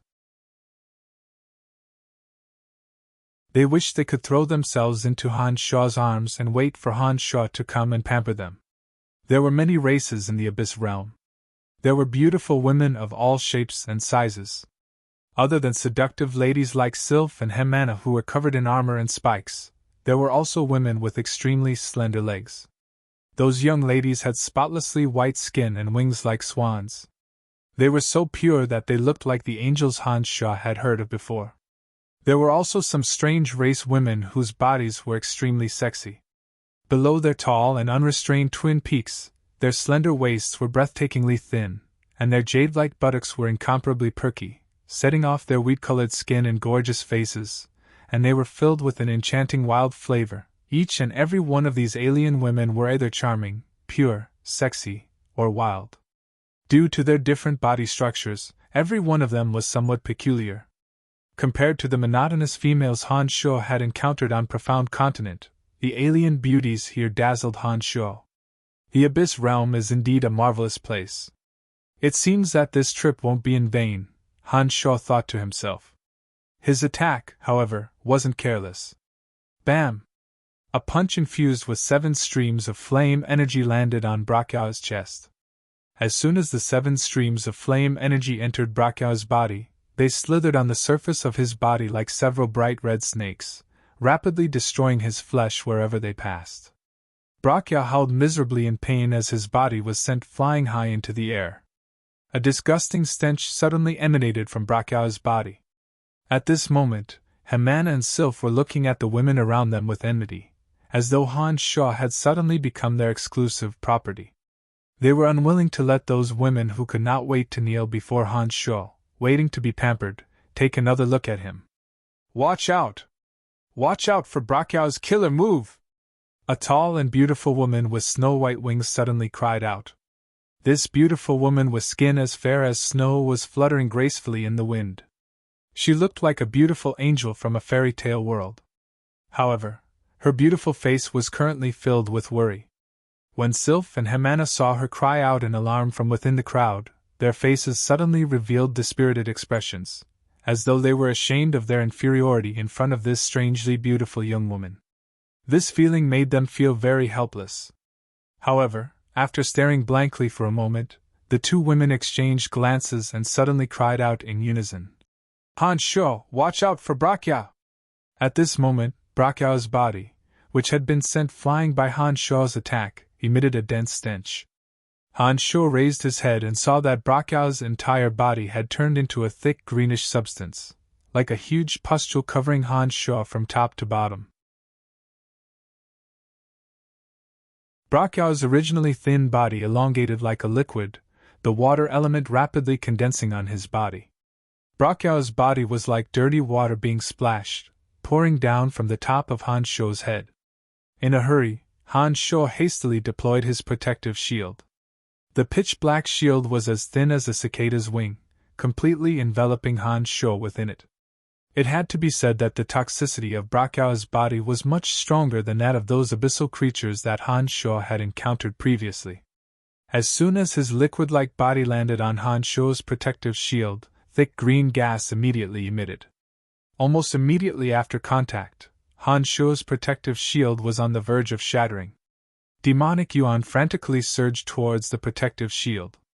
Han Shuo's hands shot out streaks of fiery light that landed on the protective shield, roasting Brachiao's vicious attack that was attempting to dissolve Han Shuo. If it were anyone else, as long as they were unable to form a protective shield on the surface of their body, once Brachiao's toxic body came into contact with them, they would definitely be dissolved and corroded. It would be absolutely impossible for them to escape Brachiao's vicious attack. However, this time, with the reminder from the surrounding young lady, and with Han Shuo's extraordinary protective skill, he just happened to block Brachiao's counterattack.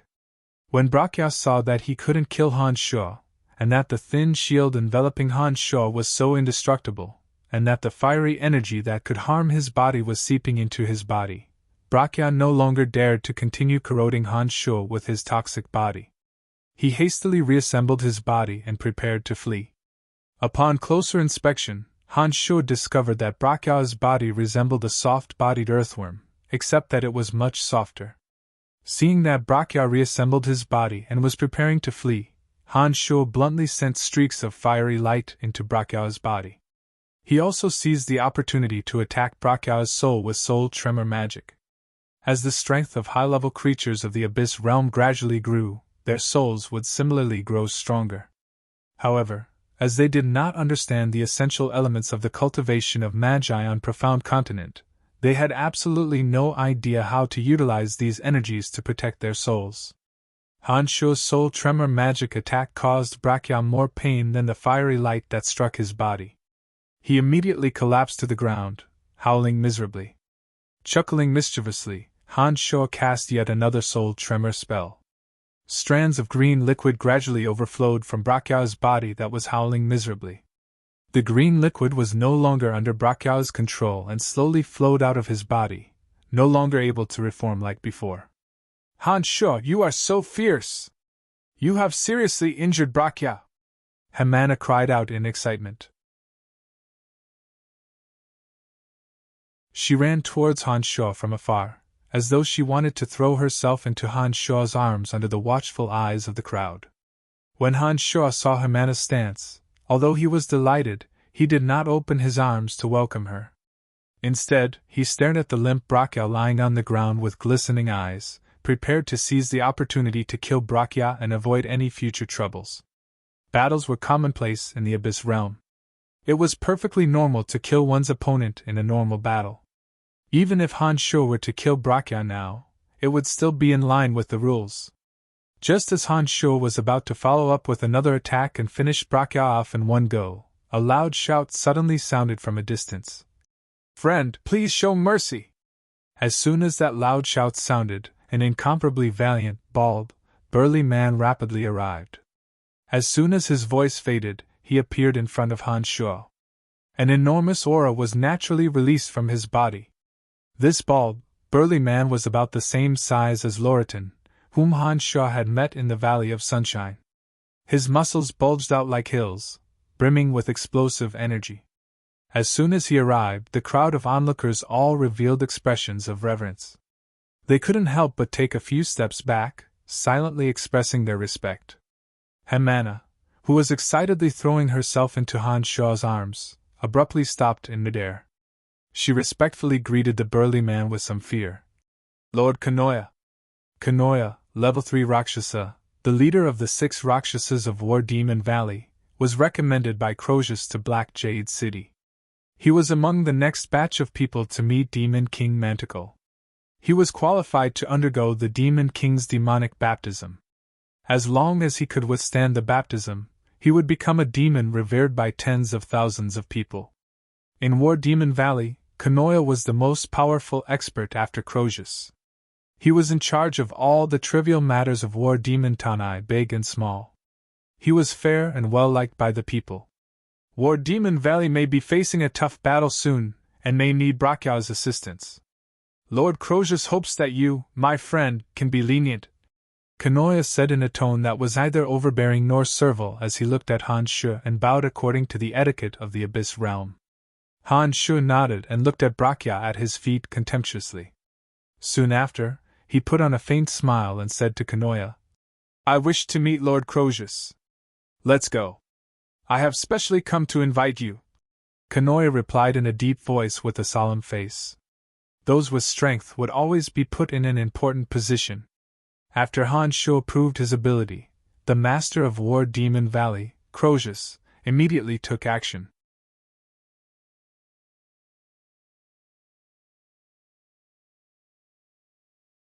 Chapter 525. Under the watchful eyes of the crowd, Han Shuo followed behind Kanoya, heading towards the most majestic building in War Demon Valley. When the two alien ladies, Hamana and Sylph, saw that Han Shuo had been invited by the master of War Demon Valley, Croesus, and was accompanied by Kanoya, a person of real power, they simultaneously revealed looks of joy on their faces. When they passed by the purple-eyed lady, Sylph, Han Shuo grinned, winked at Sylph, and said, "Remember, you and Hamana are my people. Wait for me." Sylph was not the slightest bit annoyed by Han Shuo's words under the watchful eyes of the crowd.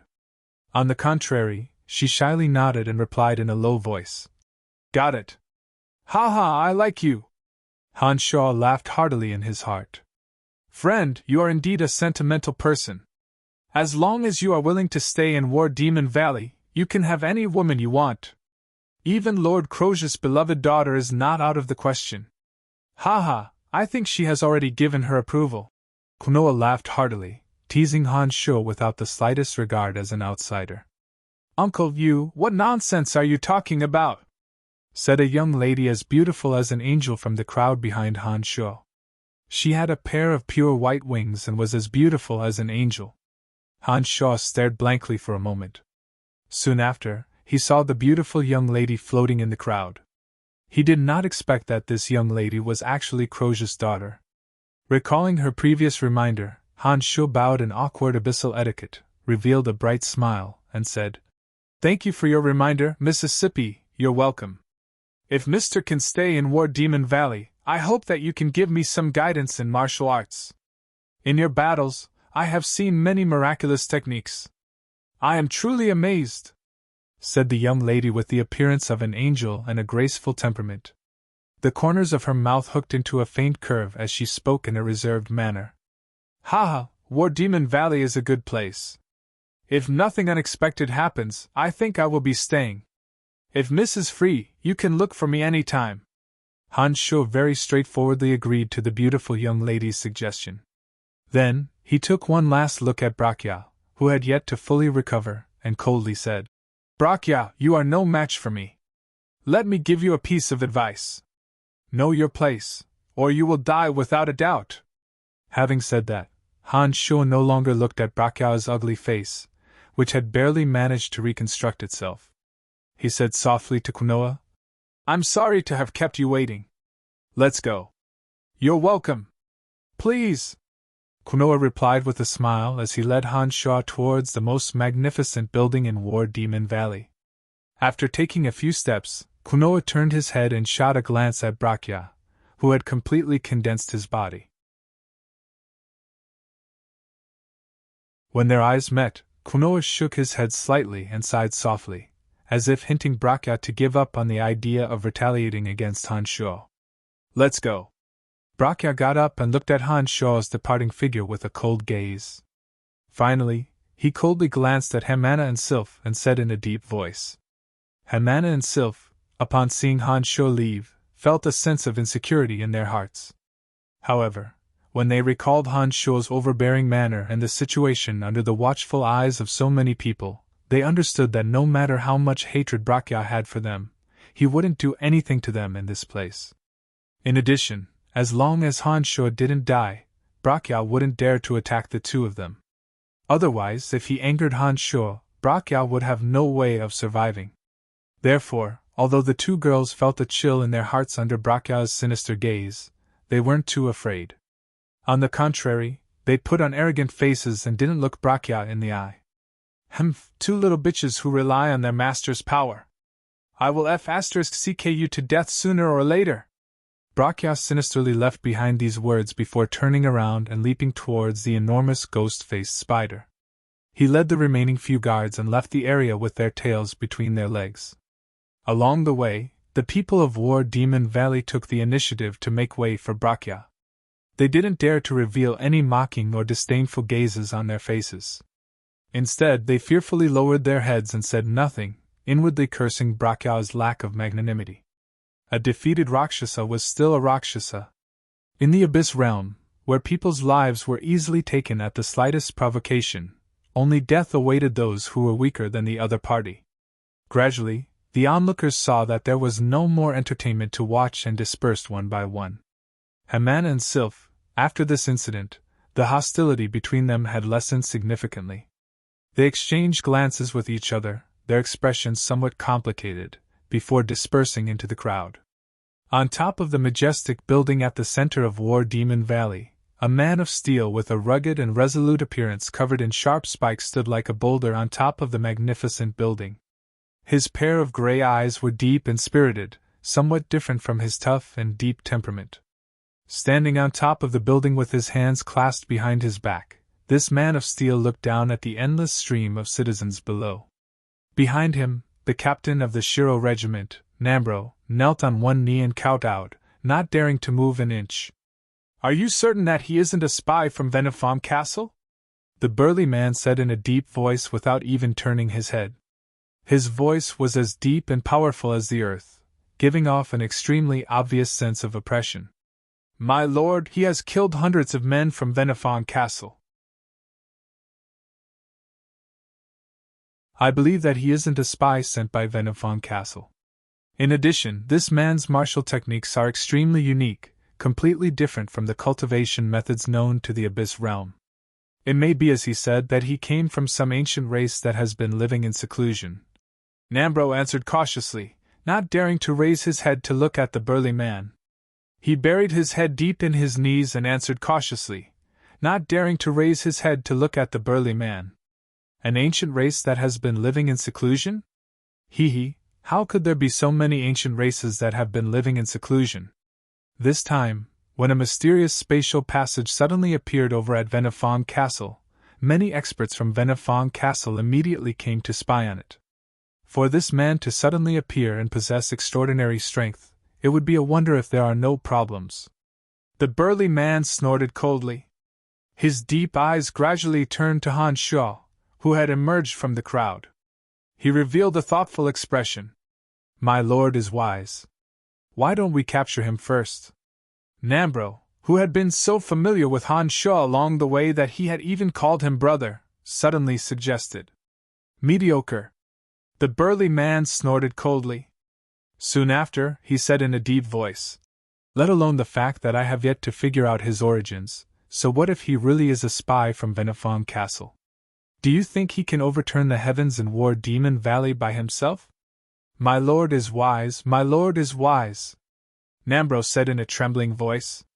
He didn't even dare to raise his head. Humph, if he really is a useful talent, and is willing to stay in our War Demon Valley, then I won't pursue this matter any further. Then I won't continue to pursue the matter of your unfavorable start this time. Otherwise, you can break one of your arms as atonement. The burly man waved his hand, and without waiting for Nambro to say anything, he said without turning his head, stand down. Nambro bowed respectfully once more and retreated step by step with his head lowered. Only when he reached the door did he turn around and leave with a trembling heart. As soon as he walked out of the black stone door, Nambro immediately exhaled a breath of cold air. He realized that cold sweat had already covered his entire body without him realizing it. Mr. Han Shuo, may I know where your race lives? Seeing that your martial skills are extremely special, I'm really curious. Just what kind of place can produce a powerful expert like you? As they walked shoulder to shoulder towards the center of War Demon Valley, the level 3 Raksha Kunoa smiled and began to beat around the bush. Han Shuo looked around with a beaming smile all along the way. He never directly answered any of Kunoa's questions, and would only evade them. At this moment, just as he was about to find an excuse to dodge the question, his consciousness suddenly sensed an expert spying on him from the top of a majestic building ahead of him. The master of War Demon Valley, Crozius, had successfully molded his body of element. With the help of Demon King Manticore, he had also successfully molded his soul of element. Even though they were separated by thousands of meters, Han Shuo's consciousness could still clearly sense the enormous aura. Han Shuo raised his head to look at Crozius in the building ahead of him. The arrogance that a demonic arts cultivator should have had erupted uncontrollably. For some unknown reason, in the carnal realm, Han Shuo was extremely unaccustomed to any living being looking down on him. Even if this living being was more powerful than he was, he still wouldn't allow it. As soon as Han Shuo sensed Crozius's disdainful gaze, he no longer paid any attention to Kunoa, who had ulterior motives, and abruptly soared into the sky with the arc of the demonic ninth heavens. In the space of 2 breaths, Han Shuo had already shaken off Kunoa, and stood proudly on the top of that majestic building. He stared directly into the eyes of that burly man with the body of a boulder. So you are Han Shuo? Crozius looked at Han Shuo up and down in a rather odd manner. He seemed to be surprised by Han Shuo's presumptuous behavior. He then added, other than Lord Manticore, any expert who comes to War Demon Valley, no matter how powerful, will have to climb up step by step from the first floor. This is my rule. Do you know that? I don't care about rules or not. I don't like it when someone looks down on me from above, even if you are more powerful than me. Even if he couldn't defeat this Crozius, Han Shuo was confident that he could escape unscathed. Therefore, Han Shuo was not afraid in the slightest. Crozius stared at Han Shuo for a good while. His cold and arrogant gaze first had a few hints of interest. Soon after, Croesus nodded his head, put on an awkward smile, and said, "You have guts. Not a bad young man."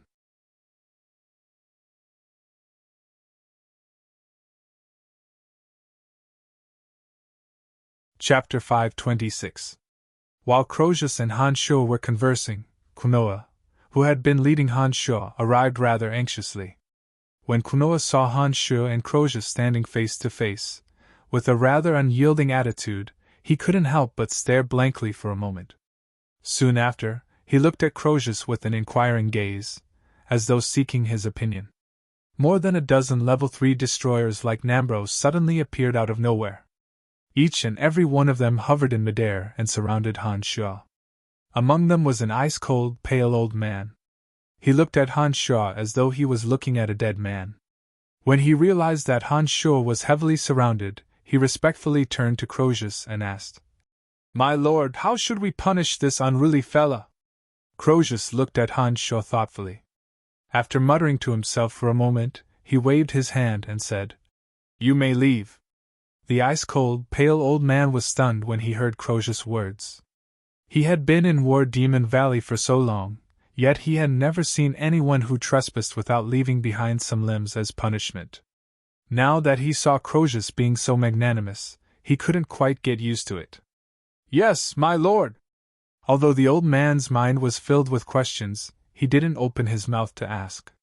He respectfully nodded his head in acknowledgement, and led a group of guards who suddenly appeared like shadows, disappearing stealthily. Croesus gazed deeply at Han Sho. After the guards disappeared, he shot a glance at Kunoa behind Han Sho. With a gentle expression, he said, "Kunoa, you may come in as well." Kunoa smiled faintly. Perhaps it was because both of them took the unyielding path. Kunoa was deeply trusted by Croesus and didn't fear him as much as an ordinary person. After Croesus finished speaking, Kunoa bowed and gestured at Han Sho, saying, "Please." Han Sho did not stand on ceremony. Although he understood that the master of War Demon Valley, Croesus, possessed unparalleled strength, Han Sho, who had cultivated his demonic arts to the carnal realm, was confident that he could escape unscathed. Therefore, he did not hesitate in the slightest. At Kunoa's invitation, he calmly walked into the incomparably spacious room. Gazing into the distance from this room, one could see the entire War Demon Valley. Although the interior of the room was huge, there were no gorgeous decorations. There was only a rugged table and chairs made of strange stones. After Han Sho and Kunoa walked in, Croesus pointed to a few empty stone chairs in front of him, indicating for Han Sho and Kunoa to take a seat. After Han Sho and Kunoa sat down, Croesus said to Han Sho, "Brakya is one of the 6 Rakshasas of War Demon Valley. If it were in the past, I wouldn't have questioned you if you killed him in battle. But now that War Demon Valley is at a critical juncture, Brakya still has use for you. That's why I sent Kunoa over to ask you to be magnanimous. Brakya and I have no enmity. It's only because of 2 women. I believe that after this battle, he will know that he should act within his means." Han Sho put on a calm smile and chatted with Croesus as if he was an old friend. There wasn't the slightest hint of unfamiliarity. "No matter. I will warn him so that he will know his place," Croesus said casually. Then, he creased his brows and lowered his head, as though he was talking to himself, and said, "At first I suspected that you were a spy sent by Venifong Castle. However, your unruly behavior just now dispelled my suspicions. If you were really from Venifong Castle, you wouldn't have met me in such a manner, nor would you have spoken to me like this." At this point, Croesus raised his head. His deep eyes locked onto Han Sho's eyes as he said, "Since you aren't from Venifong Castle, where are you from? Then, where are you from? What brings you to my War Demon Valley?" Han Sho put on a faint smile. He looked at Croesus and calmly said, "To be honest, I am indeed from the region of Venifong Castle. It's just that I didn't come from there. The reason why I came to War Demon Valley this time was because I happened to meet Sylph and Hemana. I have a good impression of the 2 of them, so I conveniently rescued the Shiro regiment. I came to ward Demon Valley for you. Sylph and Hemana, if you like them, you can have them. Consider them your reward for bringing the Shiro regiment out of the encirclement.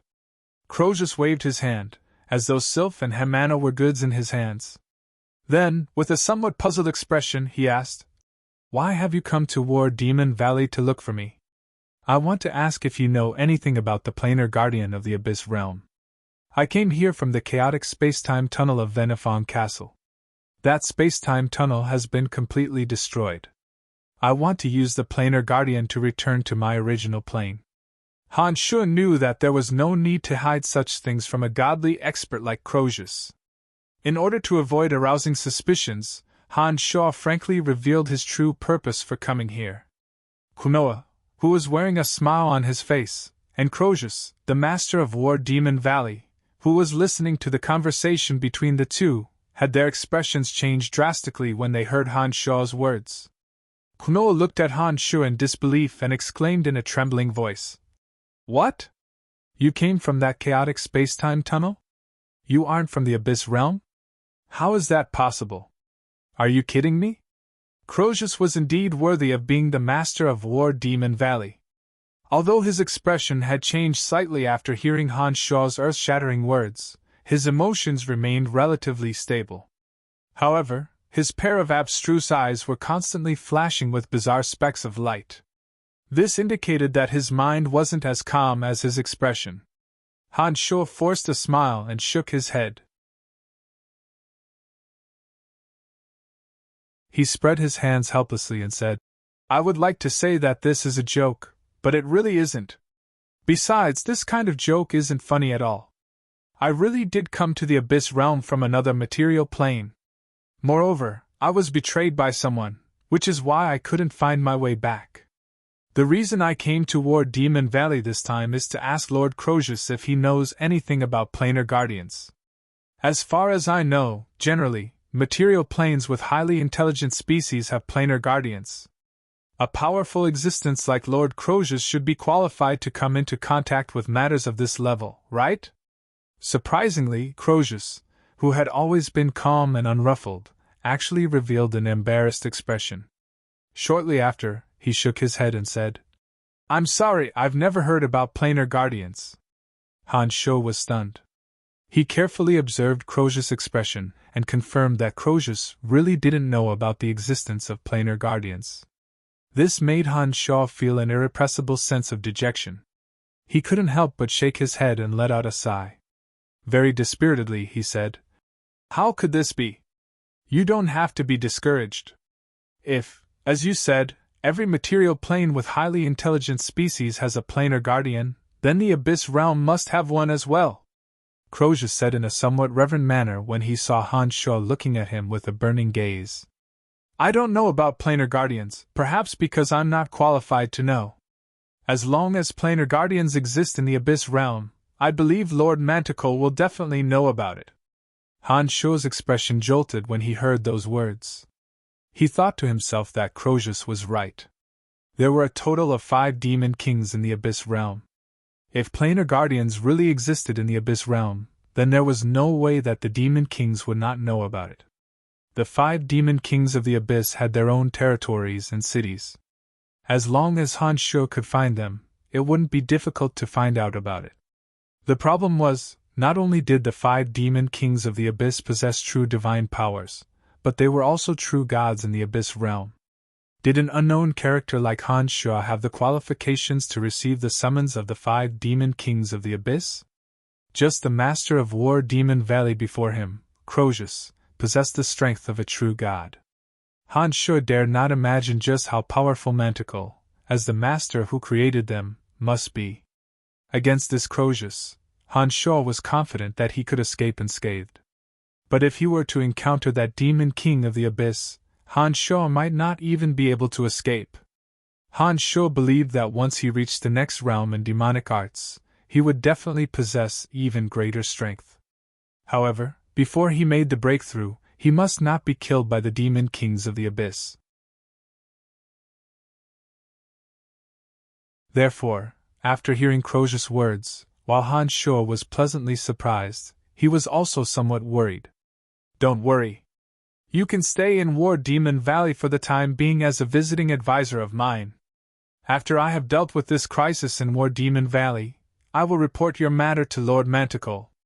When the time comes, perhaps Lord Manticore will lend you a hand, Crozius suggested as he looked at Han Shuo. Han Shuo creased his brows. He understood that it was a pretty good idea. However, Crozius obviously wouldn't be so selfless in helping him. Therefore, Han Shuo was in no hurry to agree to it. He asked again, "What are your conditions?" "As I have said, you will be a visiting advisor of War Demon Valley. Although you are not a member of War Demon Valley, when we encounter a powerful foe, you are obligated to assist us in battle. That is why you are a visiting advisor," Crozius explained. His eyes shone with some kind of hidden glint. No one knew what he was thinking. Once the situation turns bad, I can leave without any restraints. I won't stay here and fight a bitter battle, Han Shuo thought to himself. Soon after, he put on a faint smile and said, "All right then, I will stay in War Demon Valley as a visiting advisor for a period of time." "Good, then we are on the same side. Don't worry, after this matter is over, I will help you," Crozius guaranteed. His face once again revealed a somewhat awkward smile. Looking at Crozius' appearance, Han Shuo was certain that the beautiful young lady he met previously must have been the child of Crozius and a woman from another clan. The two of them, father and daughter, did not bear much resemblance.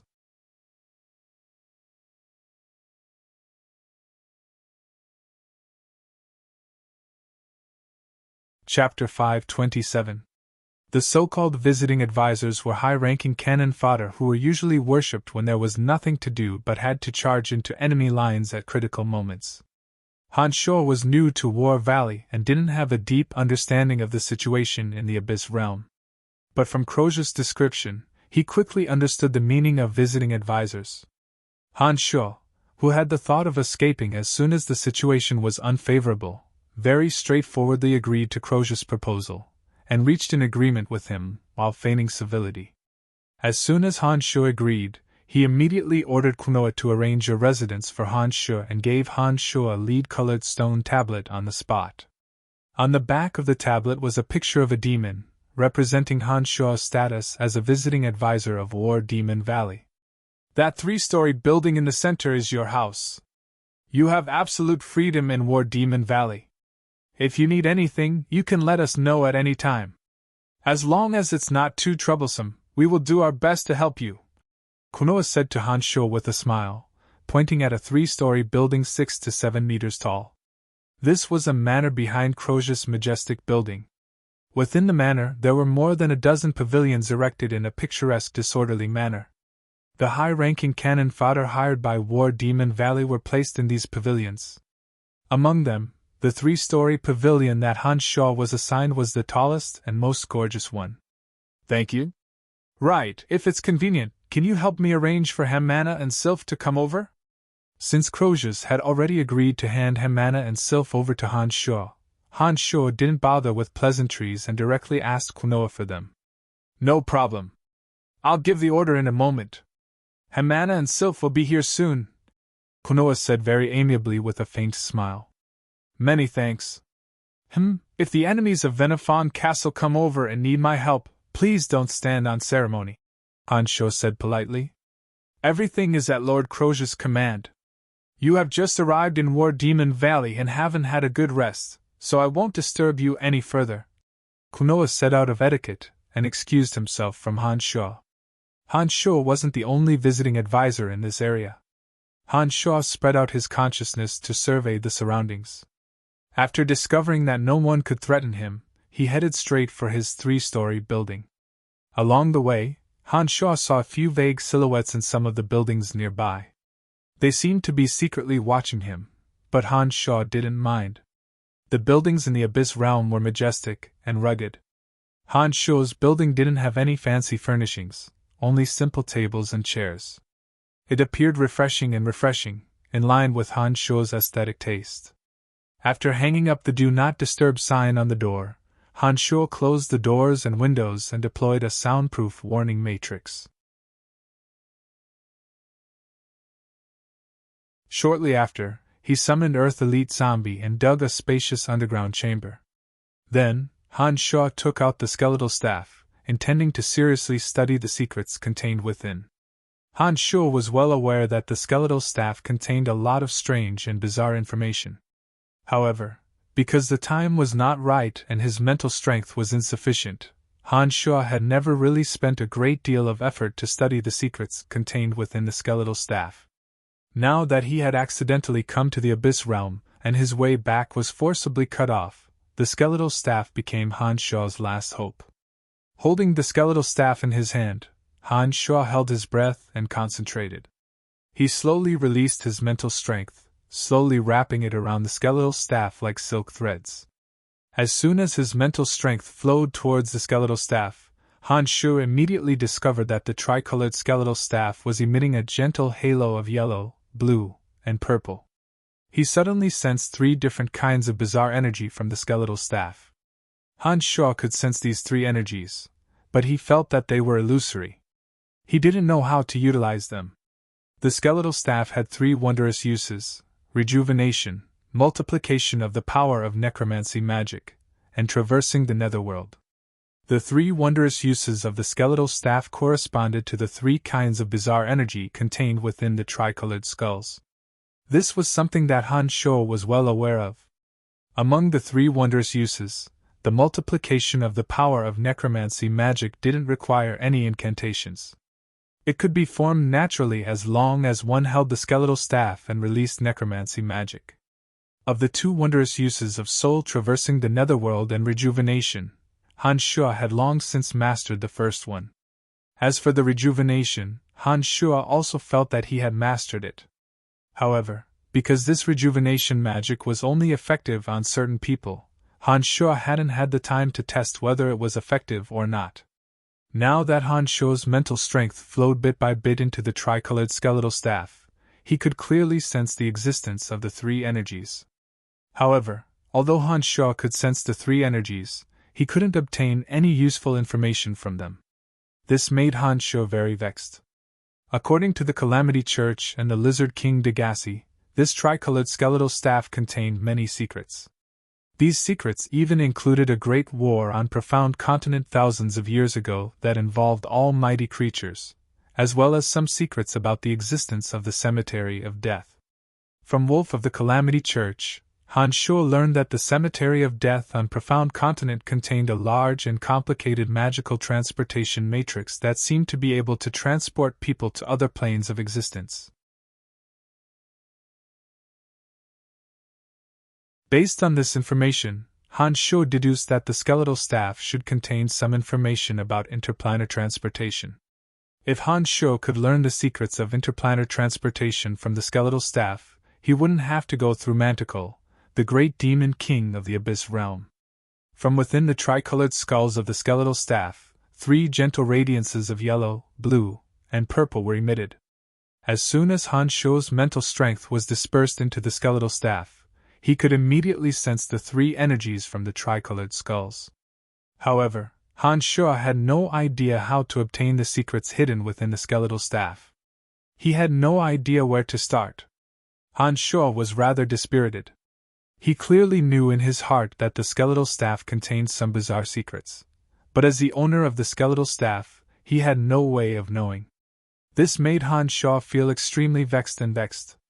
Skeletal staff, tricolored skulls, secrets, these 3 terms repeatedly appeared in Han Sho's consciousness. He racked his brains for a way to decipher the skeletal staff's secrets. Secrets, skulls.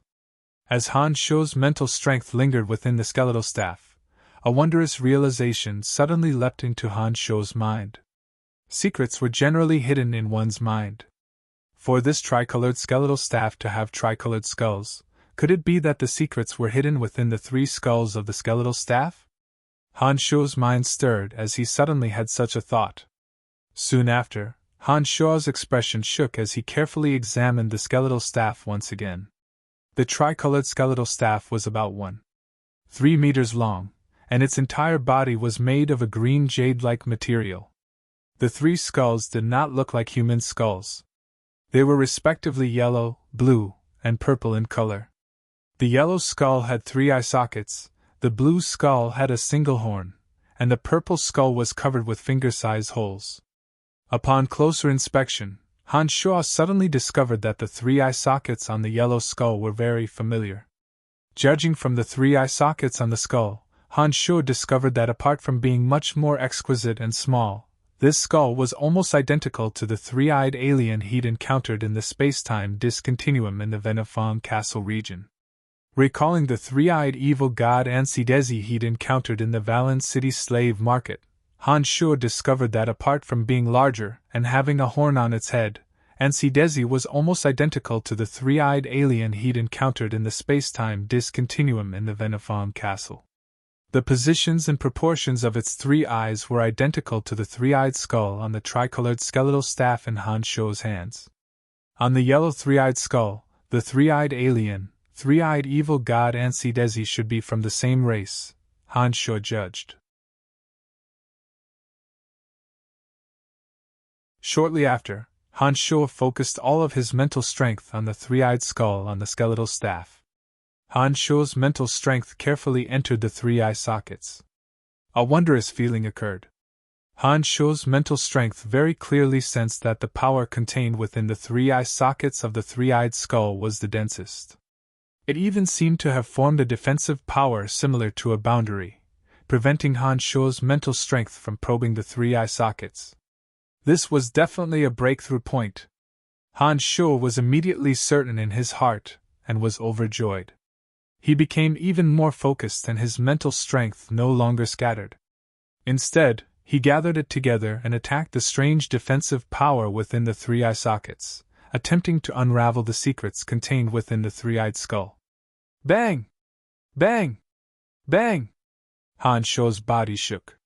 He felt as if his mental strength had collided with a towering mountain. The mental strength of a grand magus was unexpectedly unable to break through the strange power contained within the 3 eye sockets. This made Han Shuo's heart startled. He understood that this skeletal staff was indeed unusual.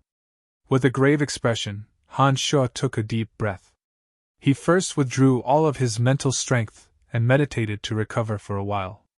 Although Han Shuo could use his mental strength, he didn't dare to act rashly against the skeletal staff. This was because the mental strength came from demonic arts. Han Shuo was worried that the skeletal staff would conflict with the mental strength and cause irreparable damage. Therefore, Han Shuo had been using his mental strength to attack.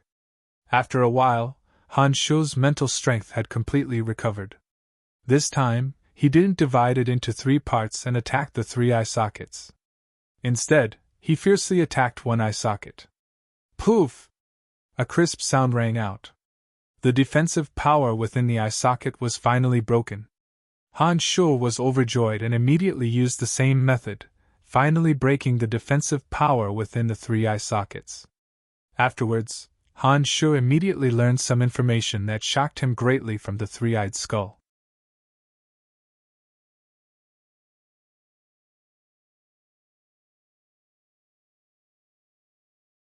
Chapter 528. In the vast and boundless universe, there were innumerable material planes. Every star represented a material plane. Many of these material planes were inhabited by highly intelligent races. Profound Continent and the Abyss Realm were but a drop in the ocean of material planes. At some unknown point in time, some high-level beings learned how to utilize the energy that existed since the beginning of time.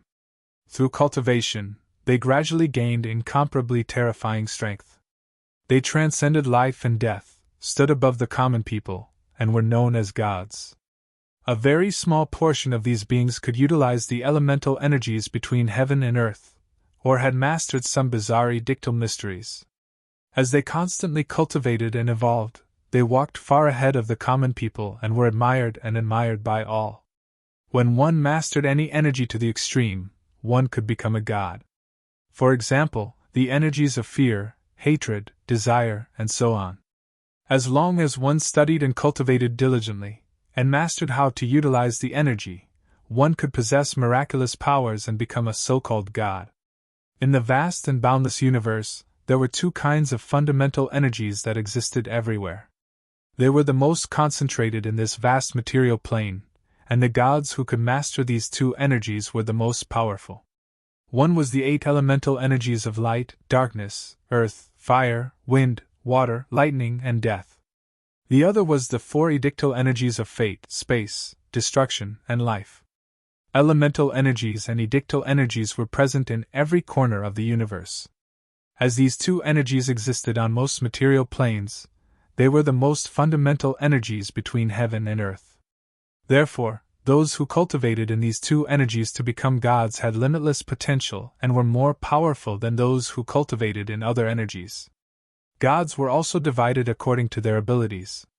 They were divided into demigods, base gods, low gods, mid-gods, high gods, over-gods, and creator deities. Demigods could form a body of element and a soul of element, or a body of principle and a soul of principle. Only then would they be considered to have advanced to the base god realm. The base god's body and soul would become one with the elemental energies and laws of the world. They would possess even greater power than a demigod. Croesus, Little Skull, the 6-horned tribal king of the soul race on Profound Continent, and the saintess of the sacred mountain of the Church of Light were all base gods, those who had fused their soul and body with the elemental energies. Base gods were fundamental gods. In the eyes of ordinary people, these existences could be considered as true gods. However, in the eyes of gods of higher levels, base gods were not yet considered as true gods. Only by going one step further and gaining many believers would one be able to form a god's domain and possess divine power. Only then would one be considered a true god. Being worshipped, forming a god's domain, and possessing god power. These 3 conditions were the 3 elements needed to become a true god. Among them, possessing divine energy was of the utmost importance. Only when a base god became one with the elemental laws in his own domain, and comprehended a certain abstruse realm of that domain, and possessed divine energy, could he be considered a true god. This was the most difficult part. No one could help him form divine power. He could only form divine power through his own understanding of the elements, and the power of law. Once he formed divine power, he would become even more adept at using that elemental power. At this time, he could organize a religion or similar organization to make many intelligent creatures worship him. Once the number of creatures worshipped him reached a certain level, those beliefs would form a special type of energy for him to use. Only by fusing the power of faith and divine power could he form a divine domain. The improvement of divine power was the foundation of advancement. Generally speaking, it could be obtained through self-cultivation, direct absorption, or through the power of faith. Among them, self-cultivation was the most time-consuming and less effective method. Direct absorption referred to killing a god of the same element, and obtaining divine power of the same origin. This method was too dangerous. A single misstep could turn one into a prey. Another method was to obtain divine power from some natural and mystical creatures. This required extremely good luck, and the probability of obtaining divine power was even lower than hunting others. Using faith to increase divine power was a rather laborious matter. However, it was a method favored by many gods. As long as the number of believers was large enough, the god could use the countless strands of power of faith to increase his divine power. Many a little makes a mickle, and one could obtain a significant improvement.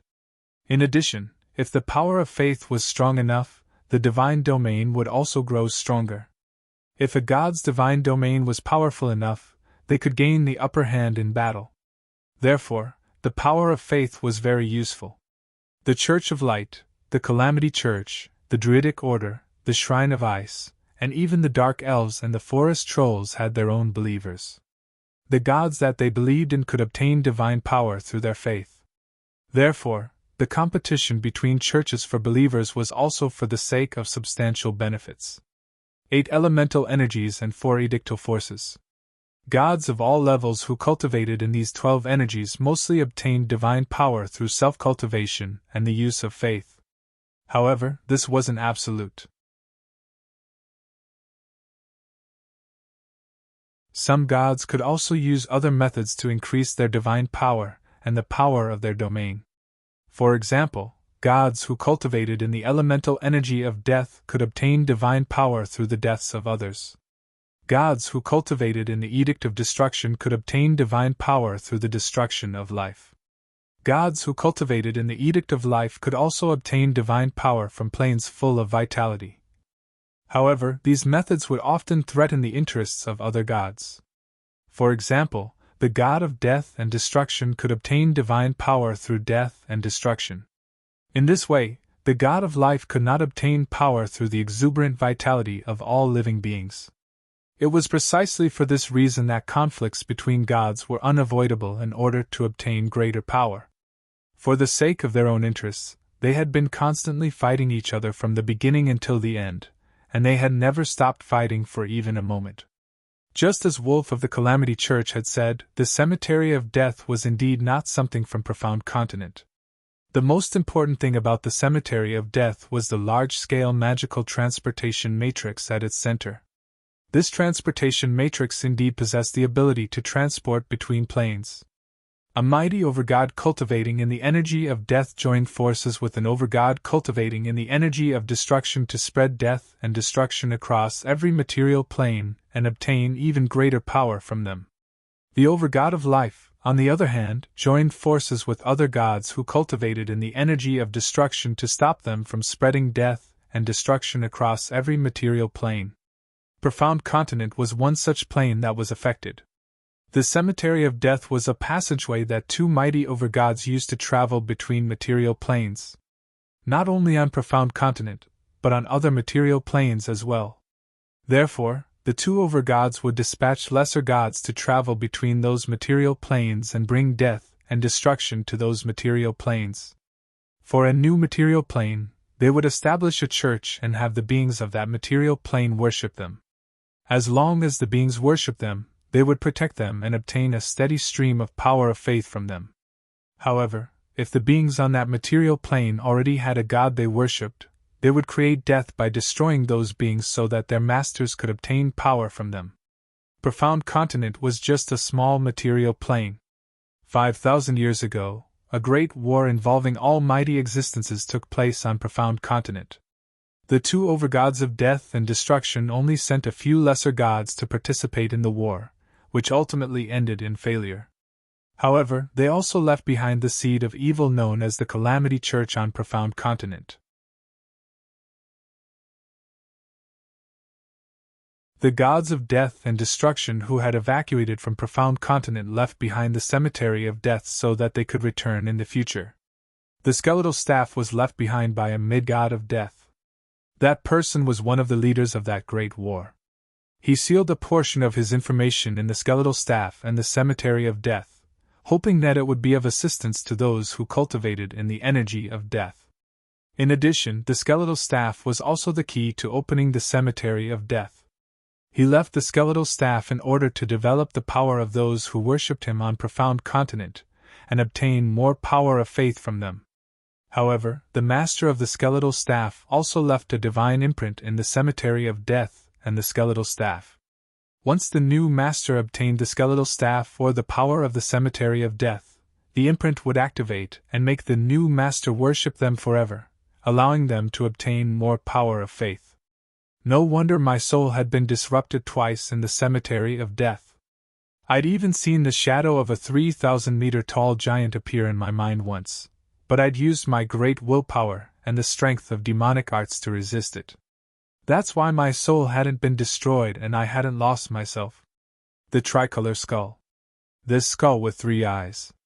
After Han Sho broke through the boundary, he obtained so much information. Such a vast future, a world beyond Han Sho's imagination, slowly unfolded before Han Sho's eyes. It was also from this moment onward that Han Sho truly and clearly realized that within this vast universe, there were magnificent sceneries beyond his imagination. For the first time, Han Sho recognized the vastness of this vast universe. He understood the never-ending struggles between gods, as well as the immeasurably powerful existences. After understanding these ins and outs, Han Sho turned his gaze to the other 2 skulls. He pondered what kind of information the other two skulls contained. Could it be that they contained the mysteries of setting up the magical transportation matrix in the cemetery of death? With this thought in mind, Han Sho once again calmed his heart and attempted to use the same method to break through the boundary on the two skulls and the horn. However, Han Sho felt that his mental strength hadn't reached such a powerful level yet. He was somewhat powerless against the secrets contained within these two skulls. "Mr. Han Sho, is Mr. Han Sho here?" Suddenly, a clear and melodious voice passed through the matrix Han Sho had set up and fell into Han Sho's ears. Han Sho could tell that it was the voice of Crozier's daughter. After thinking for a moment, Han Sho decided that he wouldn't be able to learn more about the skeletal staff's secrets, for the time being. He stood up and walked outside.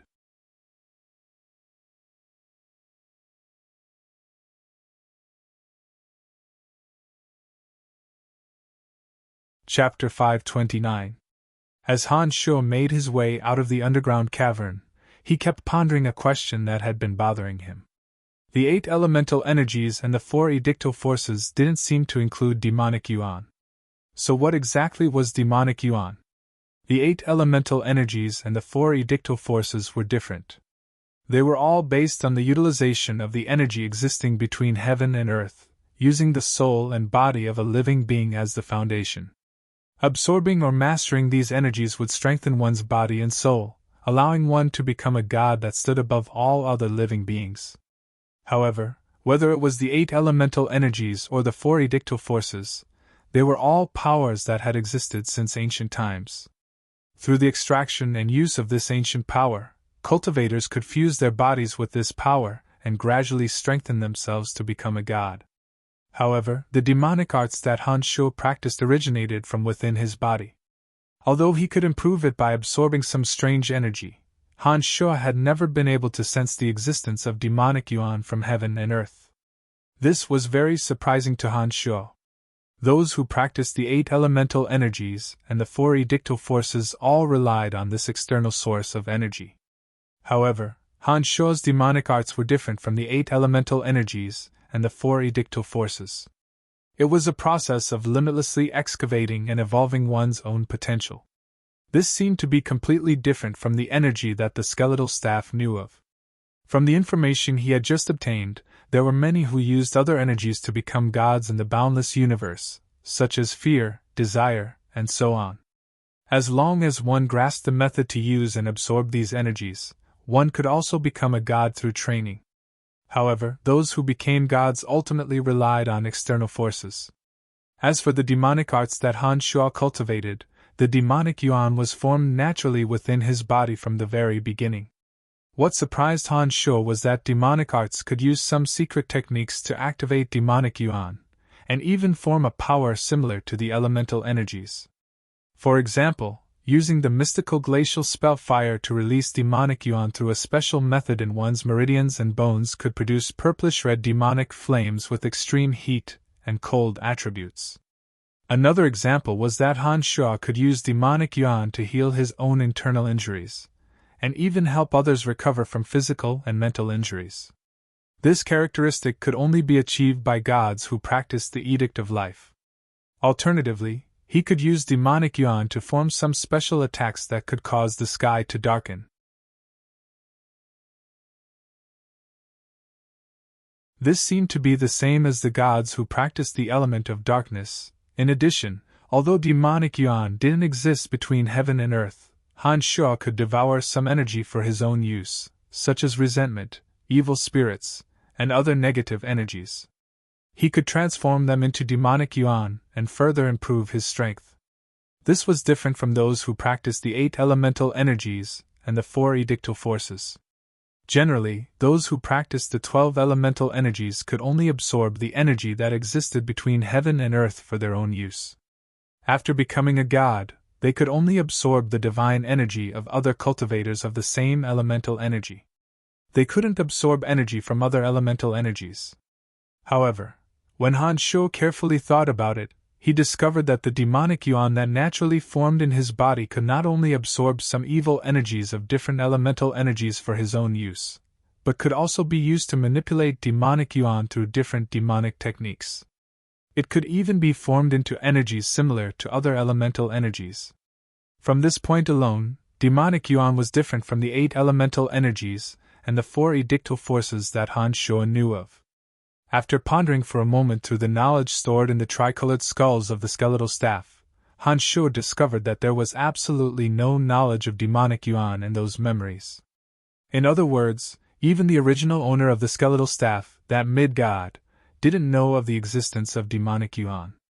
This was clearly very strange. Han Shuo believed that the division of divine ranks that mid-god knew should be the basic division of all the energies in this universe. Judging from the different cultivation methods of demonic yuan and all other known energies, the strange formation of demonic yuan, and the fact that the mid-god didn't know anything about demonic yuan, Han Shuo came to a very shocking conclusion: Earth, where demonic arts cultivators came from, shouldn't be part of this so-called universe, formed from numerous material planes. This was the only explanation that made sense. Otherwise, there was no way that mid-god didn't know of the existence of demonic yuan. Because Han Shuo himself knew how powerful those who cultivated in demonic yuan were. He had only reached the carnal realm, but he was already more powerful than the so-called demigods.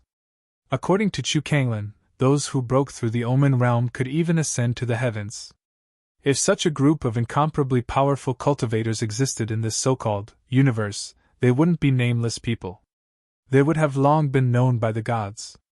In addition, demonic yuan was fundamentally different from the 8 elemental energies and the 4 edictal forces. From this, it could be seen that demonic yuan and demonic arts cultivators didn't belong to this universe at all. Han Shuo was shocked.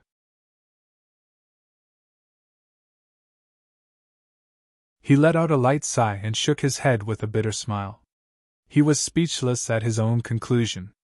However, ever since he started cultivating demonic arts, he clearly understood how powerful demonic arts were. Therefore, his determination to concentrate on cultivating demonic arts had never wavered. Vaguely, Han Shuo sensed that the cultivation method of demonic yuan seemed to be above the 8 elemental energies and the 4 edictal forces. This feeling originated from Han Shuo's many years of cultivation of demonic yuan. However, Han Shuo still didn't know the specifics. Mr. Han Shuo, are you inside? Outside the door, the young lady with a pair of snow-white wings asked in a gentle and graceful voice. Yes. Han Shuo discarded all the messy thoughts in his mind and adjusted his chaotic state of mind. He put on a bright smile, removed the formation in the house, and slowly opened the door. On the open space outside the door, the beautiful young lady with snow-white wings stood gracefully. On her exquisite face, there was a pair of extremely intelligent and deep eyes. This young lady looked completely different from Crozius, but she had inherited the profoundness in Crozius' eyes. That pair of deep, intelligent and beautiful eyes, when complemented by her beautiful appearance and that pair of snow-white wings, made her so beautiful that she seemed otherworldly. Seeing that Han Shuo had opened the door, the beautiful young lady smiled sweetly and said, "So Mr. Han Shuo is inside. My name is Jasper.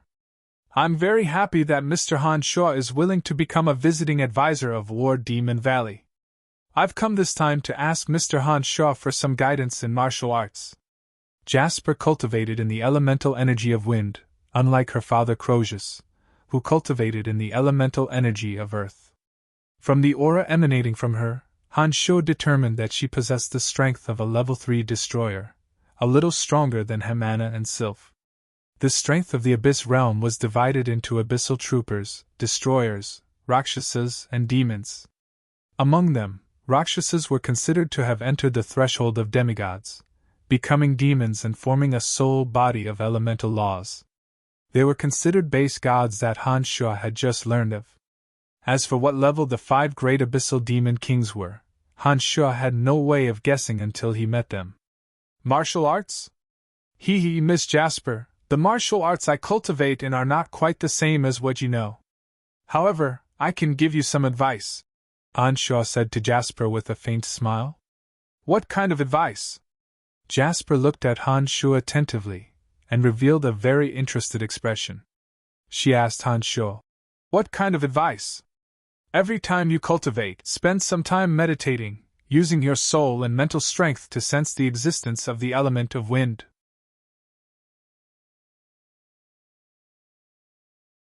By doing so, when you form your body of element in the future, you may even be able to form a soul of element without the help of Demon King Manticore," Han Shuo said sternly as he looked at Jasper in front of him. This method of cultivating mental strength was the basic skill of every magus on Profound Continent. However, in the Abyss Realm, as they started off by cultivating their physical bodies, they probably wouldn't know how to cultivate mental strength. The reason why Han Shuo said so was because he wanted to conduct an experiment through Jasper. As expected, when Jasper heard Han Shuo's words, she looked at Han Shuo in puzzlement. Her eyes were blank as she said, "Mental strength? Meditation? I don't understand what you mean. How about this, come in first and I'll explain it to you." Han Shuo turned his body sideways to allow Jasper to enter. Han Shuo stepped aside to let Jasper Indiana. When Jasper came in with a puzzled look on her face, Han Shuo made her sit cross-legged and began to explain to her. "The cultivation of the elemental energy between heaven and earth, you have only mastered the way to utilize the physical body. In fact, you can also utilize the soul." Han Shuo imbued Jasper with some general knowledge of magic on Profound Continent. While Jasper listened with a puzzled face, Han Shuo chanted a necromancy spell, forming several bone spears in the space in front of Jasper. He said, "The soul perceives the elemental energy through mental strength. Through the incantation, it can form another form of elemental attack, just like this." As soon as he finished those words, the bone spears flew out with whooshing sounds. "Amazing!" Jasper was pleasantly surprised. She asked rather impatiently, "How did you do that?" "Calm your mind, calm your soul, and try to slowly comprehend the elemental energy." "Oh, right, your body can aid in the comprehension of your soul by absorbing the element of wind. Let me tell you how to meditate." Han Shuo instructed Jasper to sit down and taught her the meditation method most commonly used by magi on Profound Continent. The reason why Han Shuo helped Jasper so wholeheartedly was because he had other intentions. He wanted to see if he could confirm his conjecture about the last layer of the cemetery of death through Jasper. He wanted to find out if the so-called secret to becoming God was to combine the strengths of two material planes and form a soul body of elemental laws.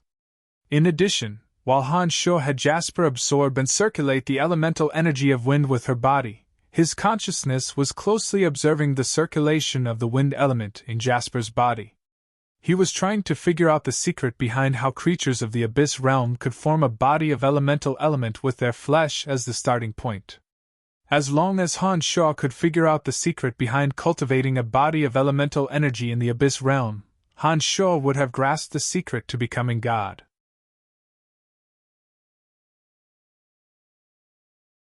Once Han Shuo returned to Profound Continent, he could help some magi around him become gods.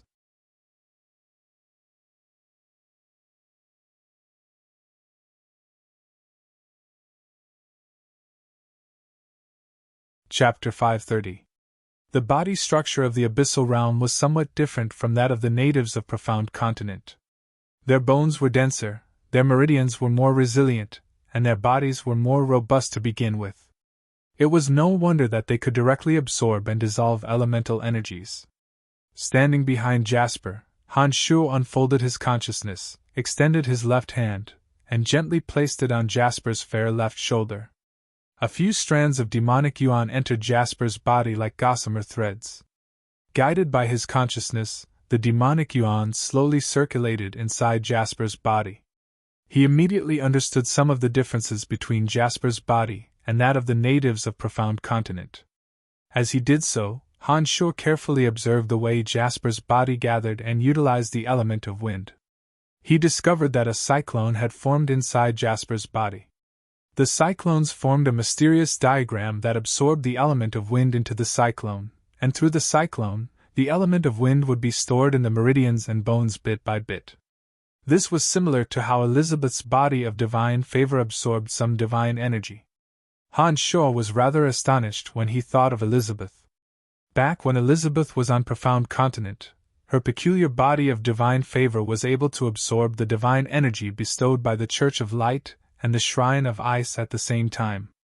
This was somewhat contrary to Han Shaw's common sense. Through the information left behind by the mid-god and the skeletal staff, Han Shaw learned that the energy bestowed by the gods of different elemental energies could not be absorbed. However, Elizabeth was clearly an exception. The cyclone in her body was somewhat similar to Jasper's, but she could absorb the divine energy bestowed by the Church of Light and the Shrine of Ice. This was rather strange. Han Shaw pondered for a moment, and soon after, he was enlightened. That Elizabeth could absorb the divine energy bestowed by the Church of Light and the Shrine of Ice. However, that divine energy was probably not divine energy at all. Divine energy was the foundation of a god. They could only obtain divine energy through their own cultivation and the power of faith from their believers. It was absolutely impossible for them to bestow their hard-earned divine energy to their believers. When he thought of this, Han Shaw realized that although Elizabeth's body was special, it was not so special that it would leave him speechless. With one hand on Jasper's shoulder, Han Shaw carefully probed the cyclones within Jasper's body with his demonic yuan under the guidance of his consciousness. His mind was secretly pondering on the method of formation of those cyclones. Is Han Shaw here? Han Shaw, who was lost in thought, was suddenly awakened by a cry from outside. Han Shaw could tell from the voice that it was Hamana and Sylph.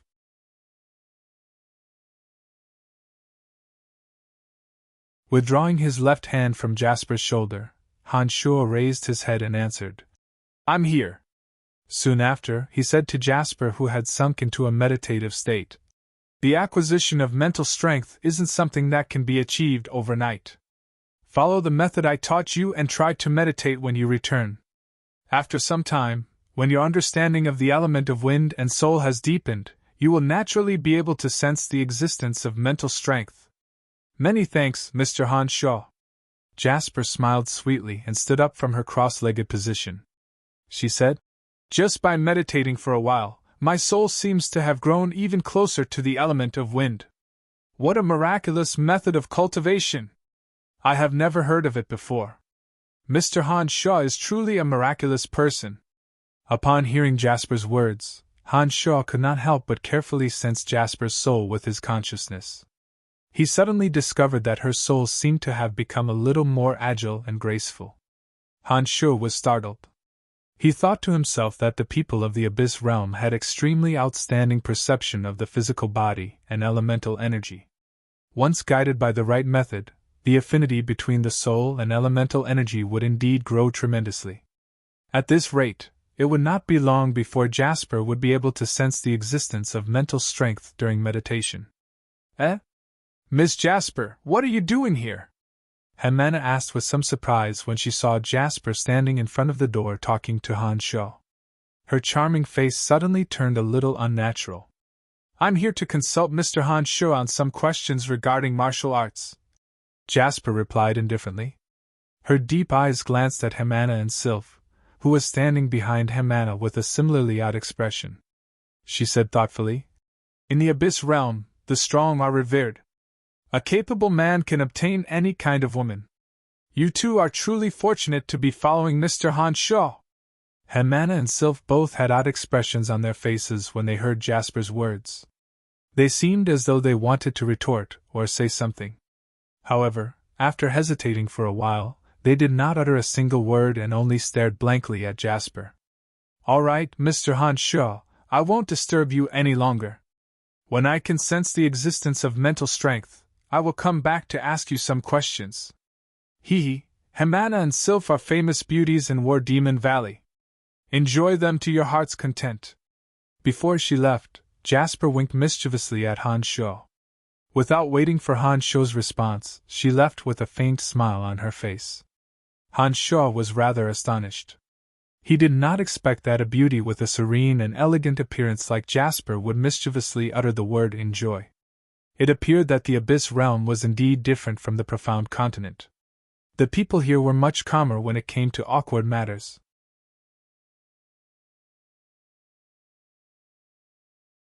Han Sho, she has taken a fancy to you. When Jasper disappeared and Han Sho revealed a dumbfounded expression, Sylph said sourly, No way! She just came over to ask me some questions about martial skills. It shouldn't be what you think.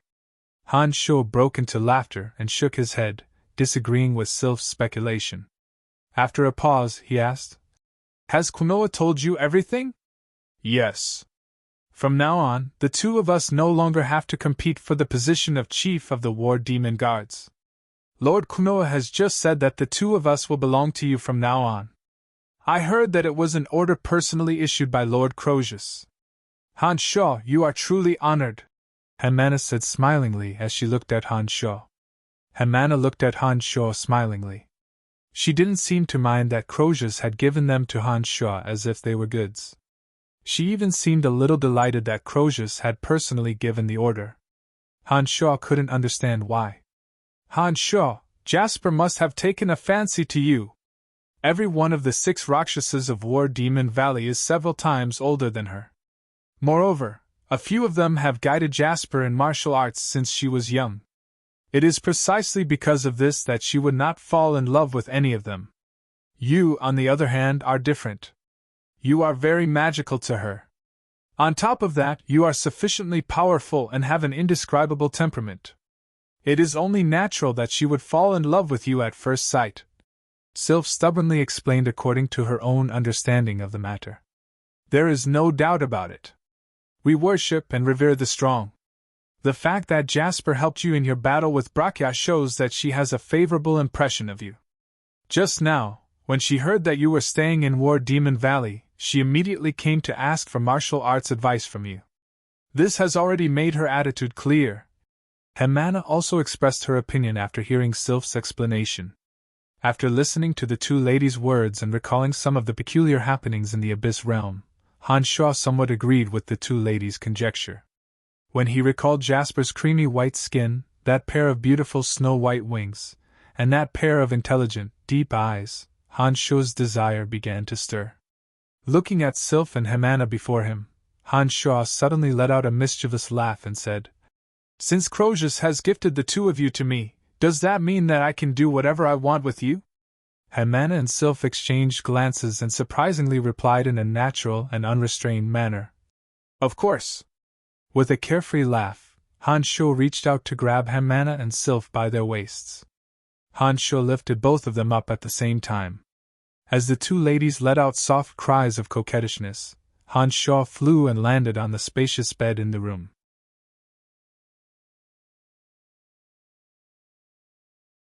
Hamana and Sylph's green and purple eyes simultaneously revealed a pair of lustful, seductive expressions, as though they were ready to be devoured by Han Sho at any moment. The body structure of these two alien ladies was not quite the same as that of an average human. On their chest and abdomen, there were naturally formed armors. On their shoulders, elbows, and knees, there were even protruding spikes. However, when complemented by their healthy, wheat-colored skin, they gave off an extremely wild and seductive sense of beauty. After throwing the two alien ladies onto the bed, Han Sho was not in a hurry to make love to them. Instead, he reached out and caressed the protruding spikes on their elbows and shoulders. He clicked his tongue in wonder and said, How magical! And on your chests, these naturally formed armors, those patterns are so beautiful. The spikes protruding from their bodies and the naturally formed armors seemed to be the most sensitive parts of these alien ladies. As Han Sho exclaimed in admiration and rubbed his hands wantonly on these parts, the two seductive alien ladies started panting at the same time, their faces flushed as though they were on fire. Ugh! The two ladies panted softly as the spikes on their shoulders, elbows, and knees retracted bit by bit into their bodies. Under Han Sho's gaze, the beautiful armors covering the important parts of their chest and abdomen slowly turned the same color as their skin. They also lost their sturdy defensive power bit by bit, exposing their tender and firm breasts, and the lush grassy ground. No, I like the way you two have spikes protruding from your bodies. I think you two look even more seductive and sexy like this. Han Sho chuckled as he used his secret demonic flirting skill to caress the sensitive parts of the two alien ladies' breasts, buttocks, and abdomen, while expressing his opinion with an evil smile on his face. The two ladies immediately understood. The spikes that had just been retracted into their bodies once again protruded ferociously. Even their chests and abdomen were once again covered with beautiful armors. But this time, the armors had a different kind of appearance. They were like flowers blooming, with the important parts in the center exposed as the stamens of the flower. "Ha! What an enchanting and magical painting of beauties!" Han Sho was overjoyed. His hands wantonly caressed the bodies of the two girls. The two alien girls seemed to have never known that Han Sho had such a marvelous secret art of flirting. Under Han Sho's gentle caresses, the two girls' lust erupted like a mountain torrent. They panted heavily, their eyes filled with lustful lust. Their bewitching bodies, which were beautiful with a hint of malevolence, began to twist and turn like pythons. "Mr. Han Sho, is Mr. Han Sho in?" For the third time, someone called out from outside the door.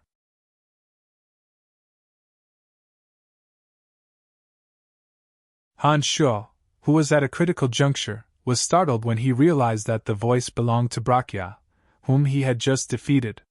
He spread out his consciousness, only to discover that Brakya had come alone.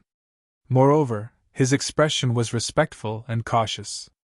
He did not seem to be here for revenge. Hamana and Sylph had obviously heard Brakya's cries from outside. The eyes of the two young ladies, whose bodies were suffused with passion, were a little uneasy. They seemed to be struggling to sit up from the bed. For this Brakya, who had been coveting the two of them for a very long time, there was a deep fear in the two ladies' hearts that was hard to erase in a short period of time. Brakya had long declared that he wanted their bodies. As he was one of the 6 Rakshasas of War Demon Valley, even the master of War Demon Valley, Croesus, had tacitly agreed to it. If not for Han Sho's appearance, the two of them would have had no other choice. Now that Han Sho had defeated Brakya, they could be considered to have escaped from Brakya's clutches. However, with Brakya outside, even though they could not restrain their lust from Han Sho's teasing, the deep-rooted fear in their hearts still prevented them from acting rashly. However, it was obvious that Han Sho would not let the two ladies have their way. Hearing Brakya's call from outside and looking at the two charming alien ladies below him, Han Sho's heart was filled with another extremely intense desire to possess them. This desire was stronger than Han Sho could have imagined. Therefore, not only did Han Sho not let go of the two ladies' chests, he even increased his strength and pressed down, preventing the two ladies from getting up from moving. "I'm here. But please wait a moment, Mr. Brakya. I'll be ready soon," replied Han Sho loudly from inside the room. Under the pleading gazes of the two alien ladies, he suddenly pounced on Hamana. His forceful object ferociously poured into the beautiful place covered with sparkling water droplets. "Oh!" A moan that sounded like a moan or a sob escaped from Hamana's mouth uncontrollably. Under the incessant teasing of the secret demonic arts, Hamana, who had long been unable to restrain her desire, was completely filled. That intense stimulation and pleasure was simply uncontrollable. Outside the pavilion, Brakya, the level 2 Rakshasa, who was sitting on the back of a giant ghost-faced spider, had his originally respectful expression turned incomparably ugly. Listening to Hamana's incomparably enchanting moans from inside the room, Brakya clearly understood what was happening inside. One could well imagine how depressed and sullen he was. That beautiful and enchanting body in the room should have been his to enjoy. However, at this moment, he was not the one riding on top of it.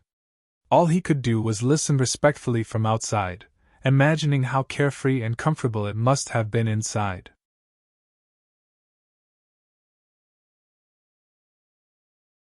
However, his strength was inferior to the other party.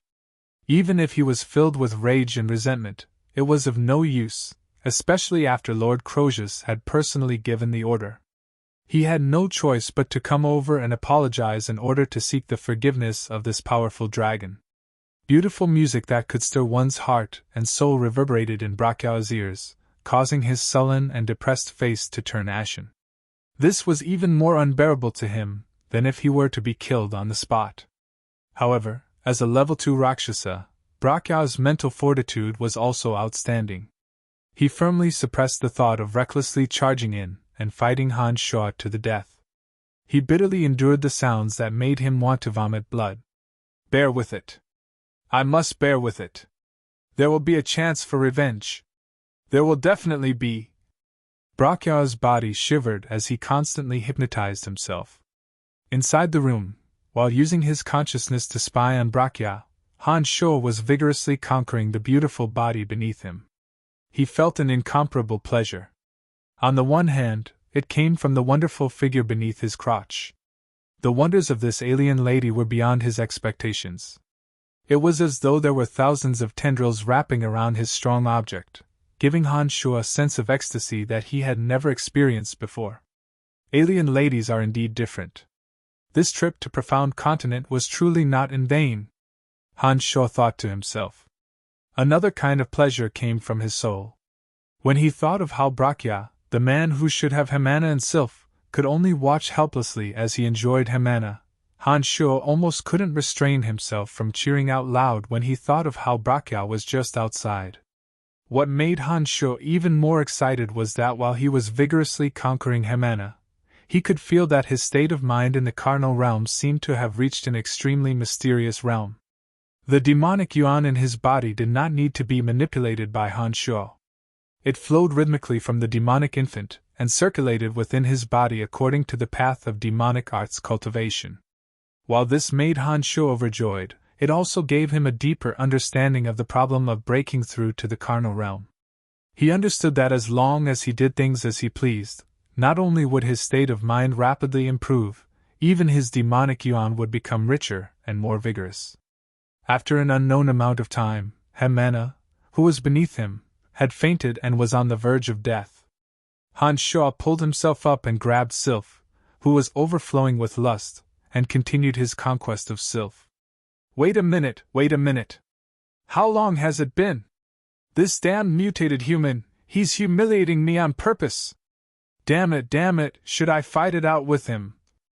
Outside the room, Brachya gnashed his teeth hatefully, cursing all 18 generations of Han Sho's ancestors in his heart.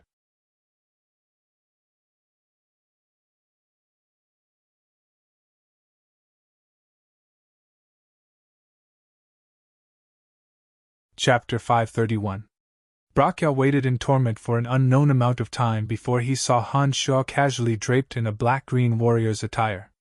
Wearing a satisfied smile on his face, he walked out of the room while holding his baggy trousers. Looking at the satisfied smile on Han Sho's face, Brachya was so angry that he wanted to vomit blood. However, he had no choice but to squeeze out a sincere apologetic smile. It was just that this smile appeared extremely ugly and awkward. Mr. Han Sho, I was in the wrong earlier. I have come this time to apologize to you. I hope you can forgive my recklessness. Han Sho, who was comfortably stretching his body, narrowed his eyes and looked at Brachya. He was secretly prepared to deal with Brachya's attack at any time.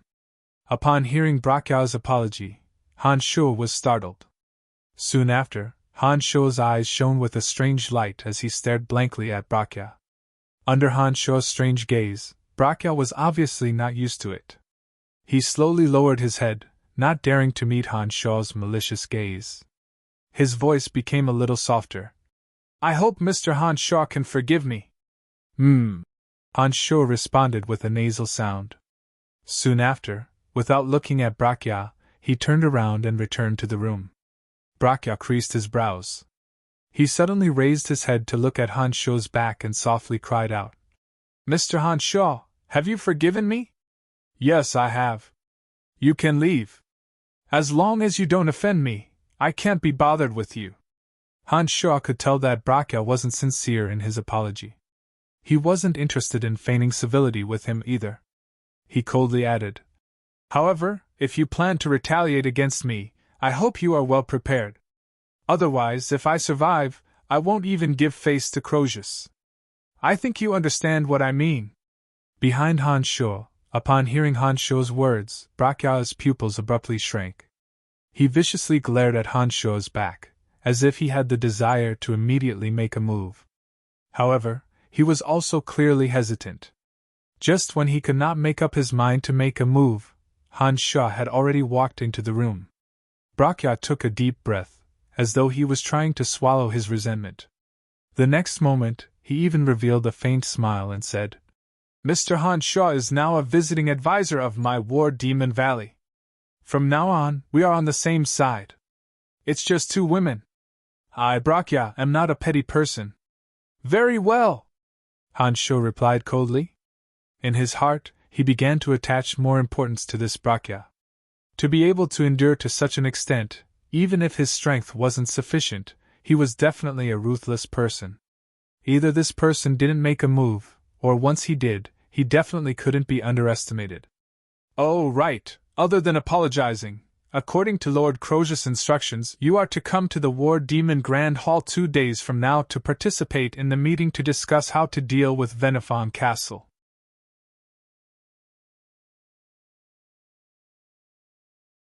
"I hope that you will be punctual," Brakya shouted as he looked at Han Sho's back.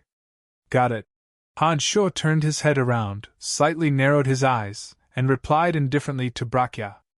Brakya appeared very humble with his body hunched.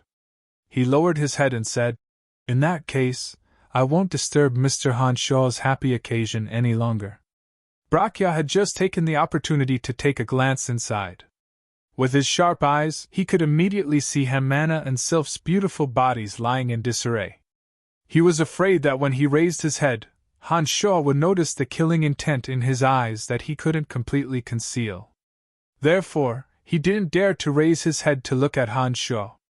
However, when one's consciousness had reached the realm that Han Sho had reached, even if he didn't deliberately use his consciousness to spy on Brakya, he could still clearly sense Brakya's extreme hatred towards him. His self-righteous attempt to cover it up only made Han Sho feel that it was laughable. It didn't have any effect at all. What a pitiful fellow. I reckon he must be quite angry this time. Hee, you deserve it for trying to snatch women from me. Looking at the two snow-white mermaids on the large bed, and then at Brakya, whose shoulders were still twitching as he walked away, Han Sho viciously muttered to himself in a low voice. His voice was neither loud nor soft. However, with Brakya's strength as a level 2 Rakshasa, he should have been able to hear it. Brakya's body suddenly staggered and trembled for a moment before he steadied himself. With his back facing Han Sho, Brakya seemed to be hesitating whether he should immediately fight Han Sho to the death. Under Han Sho's callous gaze, Brakya finally held back and disappeared before Han Sho's eyes in a somewhat miserable manner. What an extraordinary character.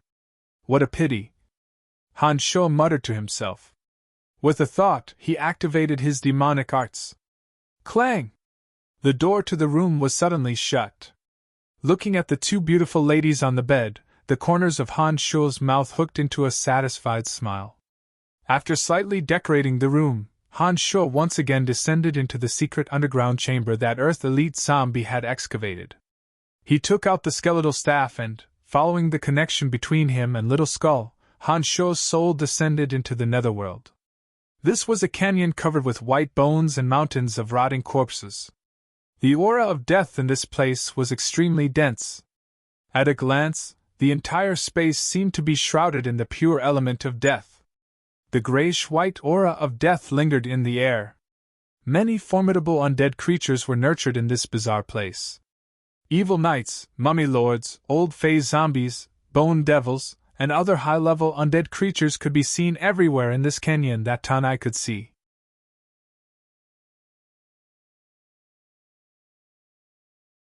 They wandered aimlessly, each and every one of them like devoted and loyal guards, very cautiously defending the canyon. In the depths of the canyon, several powerful presences occupied the area. They should be undead creatures even more powerful than the old phase zombies and bone devils. For so many high-level undead creatures to gather here, something extraordinary must have happened. Han Sho had sensed Little Skull's intense mental energy fluctuations in the Abyss realm. Therefore, after Brakya left, he fled to the netherworld. Following the coordinates of Little Skull's soul, Han Sho conveniently descended into this bizarre place. Han Sho was on a barren mountain. Around Han Sho were densely packed undead creatures. Among them was Little Skull, who was riding a bone dragon, proudly hovering in midair, with an overbearing demeanor of a sovereign overlooking the world. Below him, all 5 elite zombies were present. There was a bone dragon, a king zombie, and 3 evil zombies whose strength had been constantly enhanced by Han Shuo's demonic arts. None of them were missing. After absorbing the enormous energy from the ice goddess statue on the icy peak of the Shrine of Ice, Water Elite Zombie had a gentle face. His eyes seemed to have ripples of water, giving off a feminine and otherworldly temperament. On Water Elite Zombie's body was a water blue armor that covered more than half of his body. Jade ripples undulated within the armor. It was a stark contrast to the lifeless atmosphere of the netherworld. After obtaining the Virid Leaf, the tall and skinny Wood Elite Zombie had made rapid breakthroughs on the path of evolution. His body naturally exuded an exuberant vitality. That exuberant aura of vitality and Wood Elite Zombie's original corpse aura actually fused together perfectly. Even Han Shuo couldn't help but sigh at the miraculousness of the 5 elite zombies. "Father, why have you come?" While Han Shuo was staring at Wood Elite Zombie and Water Elite Zombie, Little Skull, who was hovering high in the air, suddenly asked Han Shuo. After a short pause, before Han Shuo could answer, Little Skull continued, "Father, who was it that hurt you last time? I want to imprison his soul here forever, and let him suffer endless pain. There will be opportunities. Don't worry, when I return next time, we will fight side by side," replied Han Shuo. Soon after, he looked at the high-level undead creatures that were scattered all over Tanai's Great Gorge and asked, "I sense the intense undulations of your soul, so I came to see what's going on. This time, you've come out in full force. Is it some big operation?" "Yes, Father. I sensed an extremely powerful creature in that Tanai's Great Gorge in front of me. This creature has surpassed the Bone Dragon and King Zombie. It is a serious threat to my path of expansion. Therefore, this time I came to exterminate it and occupy that nether valley."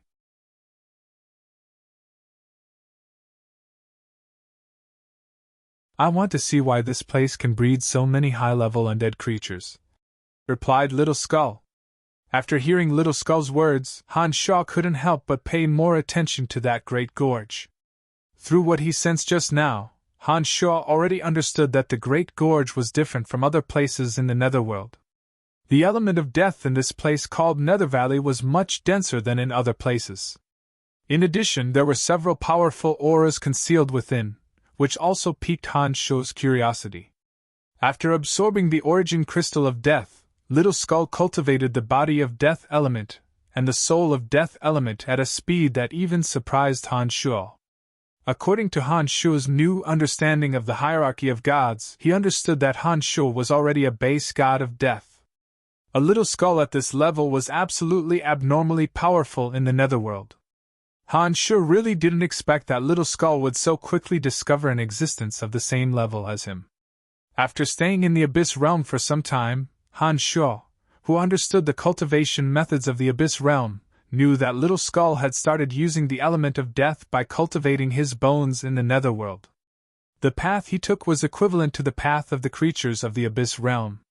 However, because his soul had received a portion of Han Shuo's memories, in addition to many fortuitous encounters, and with the help of the origin crystal, he was able to form the soul of element so quickly. Because he had used the element of death to forge his bones from the very beginning, his body of element was formed as well. When he thought about it this way, Han Shuo realized that Little Skull should be extremely familiar with the attacking methods of bones. And after his soul had fused with the element of death and formed the soul of element, if Little Skull could become proficient in using necromancy magic, he would definitely become even more powerful. Although Little Skull had received a lot of Han Shuo's memories, at that time, Han Shuo's knowledge of necromancy magic was still half-baked. Therefore, Little Skull did not know how to use advanced necromancy magic. Now, as Han Shuo looked at Little Skull before him, he suddenly had the idea of imprinting the memories of necromancy magic onto Little Skull.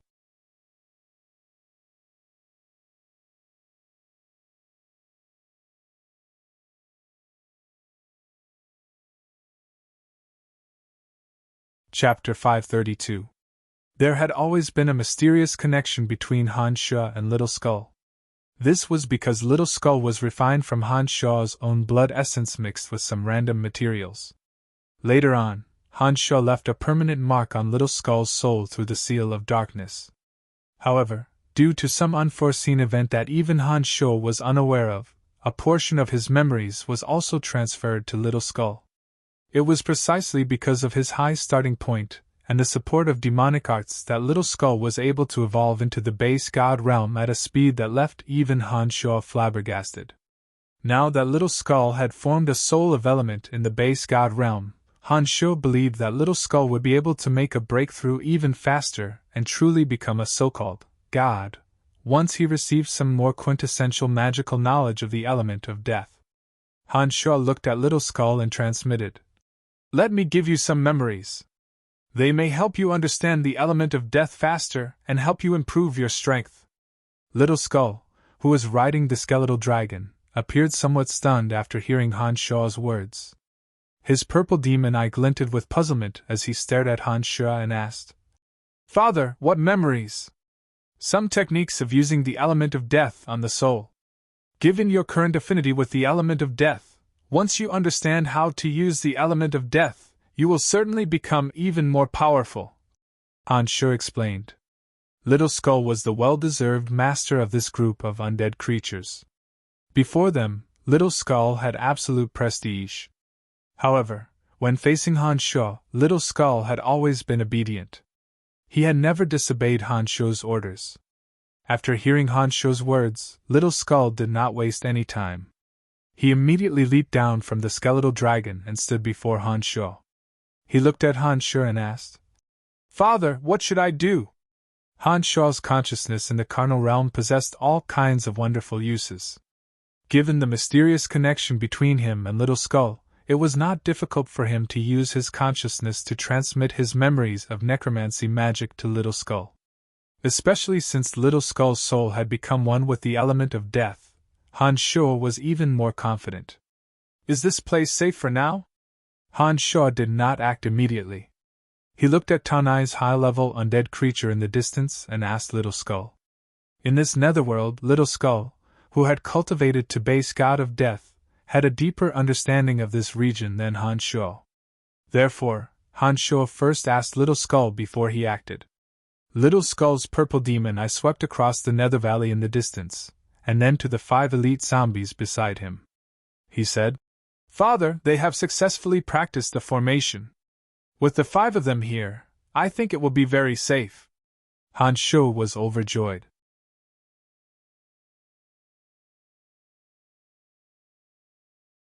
He happily replied, "Very good, the penta-elemental undead formation is finally ready. How powerful is the fusion of the energies of 5 elements?" The 5 elite zombies could sense Han Shaw's delight, and were also extremely happy. These 5 little fellas all possessed high intelligence, and were even boasting about their efforts to show Han Shaw that they had made a difference. Han Shaw did not know whether to laugh or cry. "Don't worry, Father. That formation is very powerful. Even if I'm inside, I won't be able to escape if the 5 of them go all out to kill me," Little Skull replied. Han Shaw was delighted to hear those words. Han Shaw only knew a little about the power of the penta-elemental undead formation from Chu Kanglin's memories. But to be honest, Han Shaw was not too sure if it would be of great help to him. Now that Little Skull said that even with his current base god realm, he would not be able to escape from the penta-elemental undead formation, Han Shaw knew that the power of the penta-elemental undead formation would not be weak. Most importantly, the power of the penta-elemental undead formation was not static. As long as the 5 elite zombies continued to evolve, the power of the penta-elemental undead formation would increase exponentially. Given Han Shaw's understanding of the 5 elite zombies, he believed that the penta-elemental undead formation would one day bring him an enormous surprise. "Very well, let's begin." Han Shaw stood in front of Little Skull. He extended his hand and gently placed it on the sparkling white skull of Little Skull. Han Shaw's consciousness expanded, and his eyes flashed with black lightning. He stared fixedly at the little skull in front of him. The memories of necromancy magic in his consciousness were extracted like silk being peeled from a cocoon.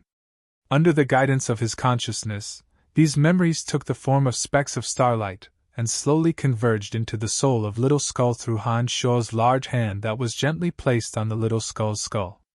The usage of the soul consciousness memory transfer demonic art required extremely exquisite techniques, as well as a proficient understanding of the soul to be able to use this method. Memory transfer. Although it did not require too much technique and knowledge to be the one receiving the memories, it required extremely powerful soul energy.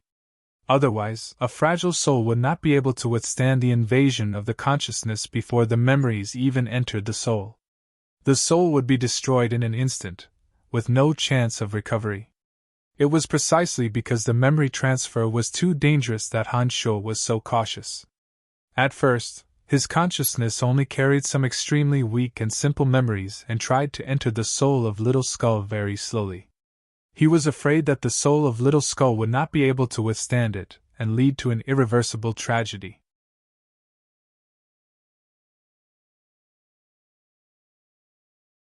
As it turned out, the soul of element formed after the Little Skull had fused with the origin crystal of death was much stronger than Han Shuo had expected.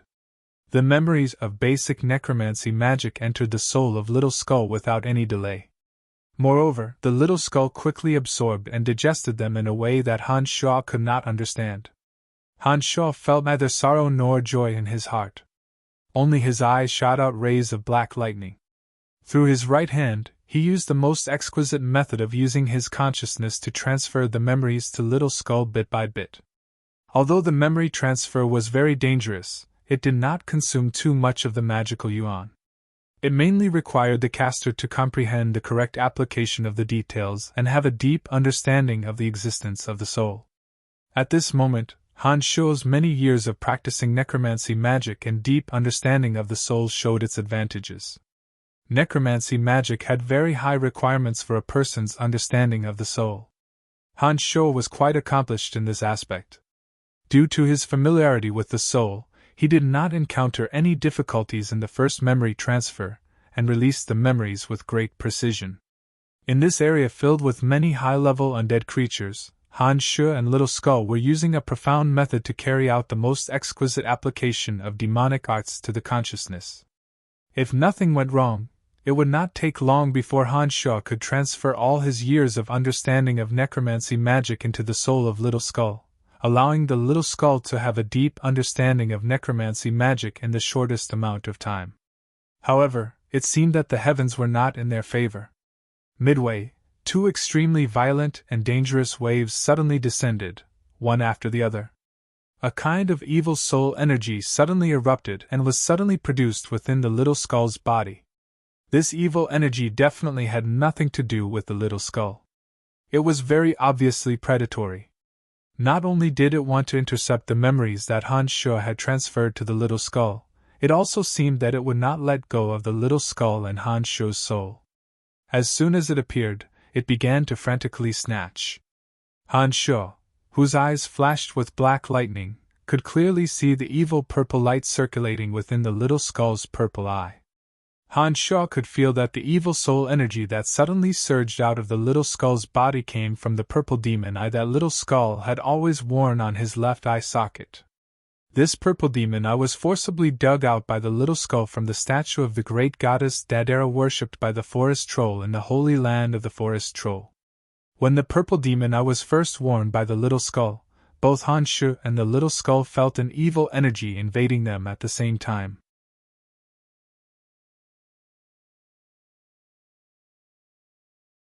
However, at the critical moment, the Little Skull put on the strange eye patch and avoided the disaster. Since then, the Little Skull had been wearing the strange eye patch for a long time. The eye patch seemed to have the effect of suppressing the evil energy of the purple demon eye, so the Little Skull was safe and sound. One day, the eye patch was removed by the Little Skull. For a long time after that, the purple demon eye did not continue to release strong invasive energy. Han Shuo thought that the Little Skull had completely understood the strangeness of the purple demon eye and would not suffer the same unforgettable experience again. Unexpectedly, at the most critical moment of the memory transmission, the purple demon eye, which had not shown any abnormalities for a long time, once again exploded with a strong plundering energy. This energy was even fiercer than the last time. It was actually intercepting the memory that Han Shu had transmitted to the little skull and attempting to seize the souls of Han Shu and the little skull at an astonishing speed. At the same time, it was unknown if the powerful existence in the Nether Valley had sensed the sudden trouble that Han Shu and the others were in. With a terrifying howl, all the powerful undead creatures in the Nether Valley seemed to have received an attack signal. They did not continue to aimlessly defend the Nether Valley passively. Instead, with a fierce howl, they charged towards the bald mountain where Han Shu and the little skull were.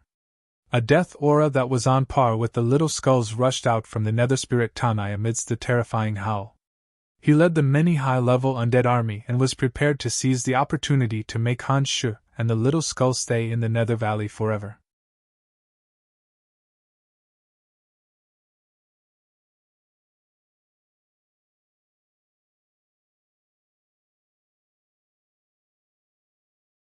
Chapter 533.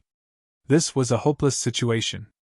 Han Shu and the little skull had to work together to barely withstand the invading energy from the little skull's purple demon eye. This evil energy was so powerful that it was beyond Han Shu's imagination. The memories about necromancy magic that he transmitted to the little skull through his consciousness were intercepted bit by this evil energy that had suddenly appeared. Moreover, when it was absorbing Han Shu's memories about necromancy magic, it was constantly releasing the evil energy to overwhelm the souls of Han Shu and the little skull. It seemed that it would not stop until it had completely taken over both Han Shu and the little skull's souls. Bystanders simply couldn't help in a battle between souls, especially in this extremely special state. Han Shu and little skeleton couldn't borrow any external force at all. All they could do was bitterly hold on and prevent the evil energy from corroding and encroaching on them. Although the little skull's soul had fused with the element of death and cultivated into a soul of element, it was still much inferior to Han Shu's consciousness. Han Shu's consciousness was a demonic art that sublimated the soul through a special method. This was a cultivation method that was completely different from the 8 major elemental systems and 4 major edictal systems. It had all sorts of incredible uses. It was only when he was faced with the invasion of this powerful evil soul that Han Shu fully displayed the various uses of his consciousness. Under Han Shu's full strength, his consciousness turned into thin lines that were hard to see with the naked eye. They actually condensed into strange formations in his mind, forming barriers that blocked the invasion of the evil energy. The little skull had cultivated into a soul of element, and was very familiar with and able to use the element of death. However, in a battle between souls like this, the soul of element that little skull cultivated could not compare to the strangeness and tenacity of Han Shu's consciousness. It could only barely cooperate with Han Shu under the guidance of Han Shu's consciousness. From the very beginning, little skull had been using the aura of death on his body. He had walked the same path as the creatures of the Abyss realm, gathering the incomparably dense element of death on his pure white bones, forming a body of crystal clear jade bones with extremely high combat power. It was for this reason that when his soul fused with the origin crystal to form the soul of element, he was able to quickly grasp the key to cultivating the body of element from his body of bones and reach the realm of base god. Little Skull, who had just attained the base god crystal, had formed a soul of element on earth. However, he still did not know how to use the energy of the soul.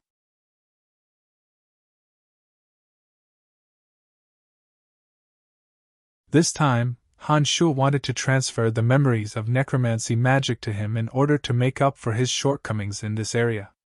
However, it seemed that he was still a step too late. The evil energy that erupted from the purple demon eye was no longer limited to the purple demon eye. It had long since surged towards Han Shu and Little Skull like a mountain torrent. Although Han Shu's consciousness had all kinds of marvelous uses, he could only retreat step by step under the invasion of this soul energy that was not on the same level as him.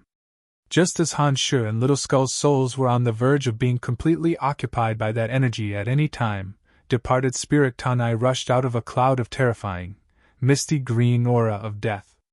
It was a strange green mass of aura. The aura of death within it was incomparably dense, and faint wisps of green light were radiating from it. Terrifying shrill howls erupted from within the green mass of aura. Behind the green mass of aura, 3 skeleton kings and 2 bone dragons, along with many periostracum, old fey demons, and other high-level undead creatures, charged straight towards them. The formidable undead creature within the green mass of aura possessed formidable strength that rivaled Little Skull. Along the way, the terrifying aura of death erupted like a flood, blowing up all of Little Skull's subordinates in the periphery. Not a single one of them was spared. The creature within the green mass of aura annihilated all the undead creatures in the periphery, as though crushing dry weeds and smashing rotten wood. Leading the numerous high-level undead creatures behind it, it charged towards the small hill. It did not waste any words. Along the way, it let out shrill howls incessantly, causing the undead creatures on Little Skull's side, who had lost their backbone, to constantly retreat in fear. Their momentum had weakened by more than a level. The soul of this undead creature with base god strength was much stronger than that of Little Skull, a rookie who had just become a base god. Its shrill howls coincided with the essence of necromancy magic. The aura of death lingered in the air, forming a magic similar to soul tremor. It destroyed the will of the numerous undead creatures on Little Skull's side. Only the 3 evil knights refined by Han Shuo using demonic arts and the 5 elite zombies were completely unaffected by the shrill howls. The 5 elite zombies, in particular, were not only fearless, but had already spread out on the bald hill according to the arrangement of the penta-elemental undead formation. Except for Water Elite Zombie and Earth Elite Zombie, the other 3 had taken out the treasures of their respective elements. The energies of metal, wood, water, fire, and earth rapidly fused together in a way that no one could understand. Suddenly, chilly winds blew within the penta-elemental undead formation. Colorful cyclones formed out of thin air.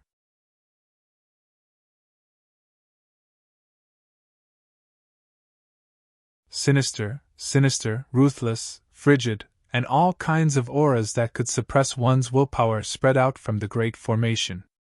It was as though a world-destroying demon was hibernating within the formation, waiting for any creature that came to challenge its majesty. Strangely enough, the undead creature from the Nether Valley that had swept through the penta-elemental undead formation as though it was about to enter the penta-elemental undead formation, suddenly froze. The cloud of green mist lingered within the penta-elemental undead formation for a while before it once again let out a terrifying shrill howl. The 3 skeleton kings and the 2 bone dragons that were charging towards it came to an abrupt halt, not daring to take another step forward. The cloud of green mist stood in front of the penta-elemental undead formation. Its shrill howls turned into orders to stop its subordinates from attacking. It seemed to have sensed the evil and ruthless energy concealed within the penta-elemental undead formation, and did not dare to take another step forward. At this time, Han Shuo and Little Skull were still retreating in defeat. The layers of defensive forces deployed by their consciousnesses had been shattered by the invasion of the evil energy. They could no longer form any effective defensive measures. Just as Han Shuo was feeling depressed for no reason, the cloud of green mist that stood in front of the penta-elemental undead formation abruptly erupted with formidable soul energy. It instantly joined the dangerous battle between Han Shuo's Little Skull and the evil soul energy from the purple demon eye. This soul with base god strength was equally ambitious. As soon as he joined the battle, he immediately launched soul attacks on Little Skull. He seemed to be determined to obtain Little Skull's soul. Both of them cultivated in the elemental energy of death. In terms of soul manipulation, this fellow was far superior to Little Skull. As soon as the new soul energy appeared, Little Skull's soul, which had been under the protection of Han Shuo's consciousness, immediately felt an unbearable pressure. It was like a candle in the wind that could be extinguished at any time. Han Shuo felt a fear that he had never felt before. He was afraid of Little Skull's soul, but there was nothing he could do. This feeling made Han Shuo want to vomit blood. Suddenly, a turning point appeared in the dead end. The soul energy from the purple demon eye that had been constantly pressuring Han Shuo suddenly split off and attacked the new soul energy in a domineering manner. The soul energy from the purple demon eye was the most powerful. It had an extremely strong desire to plunder, as if it wanted to capture the souls of Little Skull, Han Shuo, and the newcomer in one fell swoop. After losing half of the pressure from the soul energy, the pressure on Han Shuo's consciousness immediately decreased by a lot.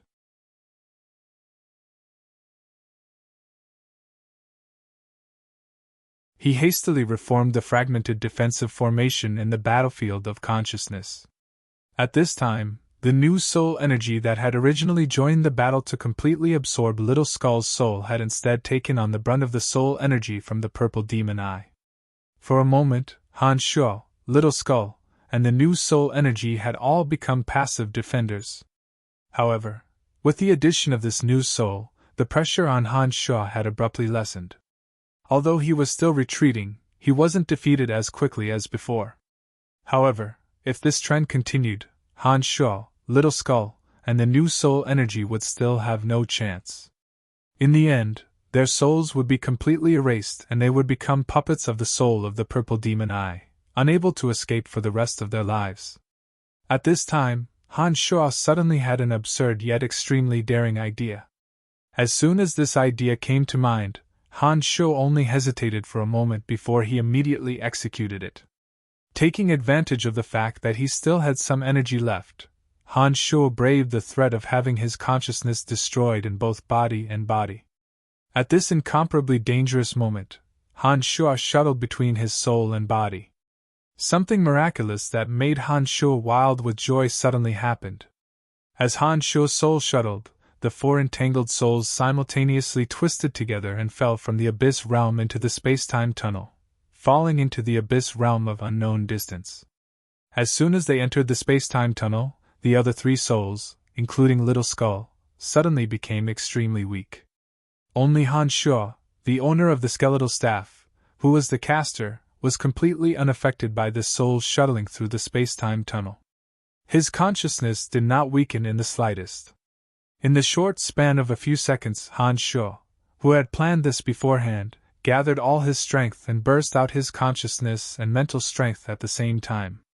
First, he bombarded the weaker soul that arrived later, instantly dealing a heavy blow to that soul. After that, Han Shuo exerted his strength again. He concentrated all his strength and bombarded the evil soul in the purple demon eye, which had been weakened to the extreme in the space-time tunnel. At this time, the soul energy in the purple demon eye also exerted its strength with all its might and bombarded Han Shuo's concentrated attack. A terrifying rumble erupted from the three souls. In the short span of a few seconds, a miraculous change took place in this space-time tunnel of unknown location. In the abyss realm, Han Shuo, who was hiding deep underground, felt as if he was being bombarded by a giant hammer. Blood flowed from all 7 of his orifices. His body trembled violently. Han Shuo, who was holding the skeletal staff, felt a splitting headache. It was as if 10,000 sharp knives were twisting in his brain. It was an unbearable pain.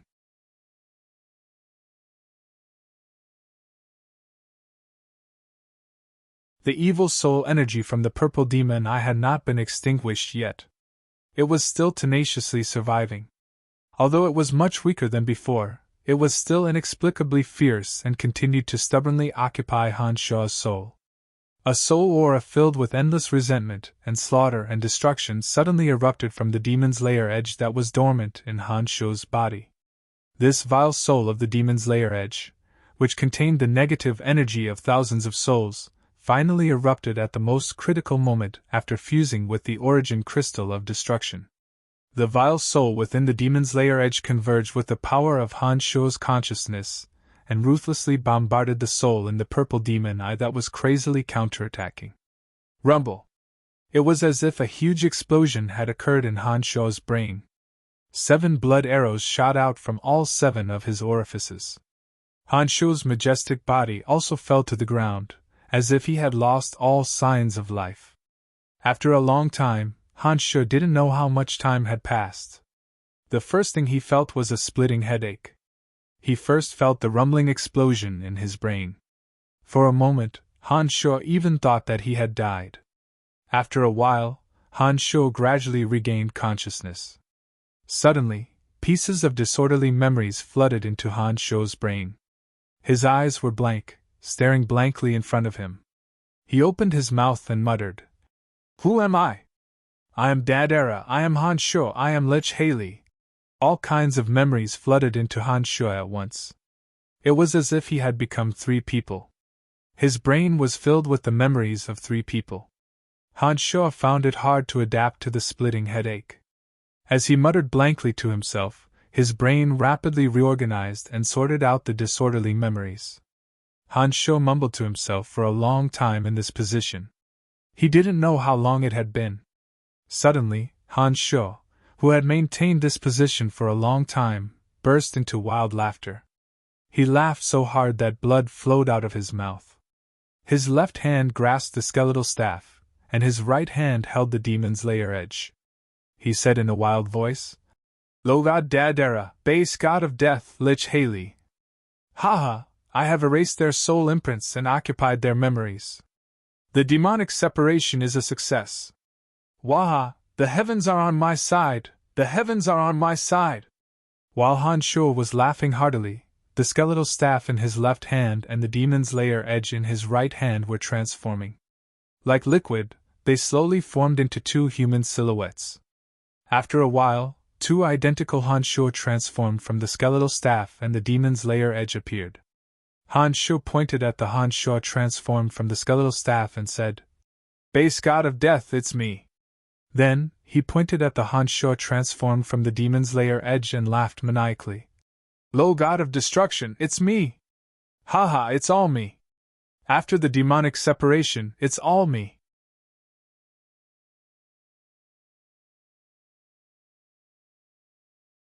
This is the outer body incarnation of the demonic path that can only be discovered but not sought. I'm rich, waha.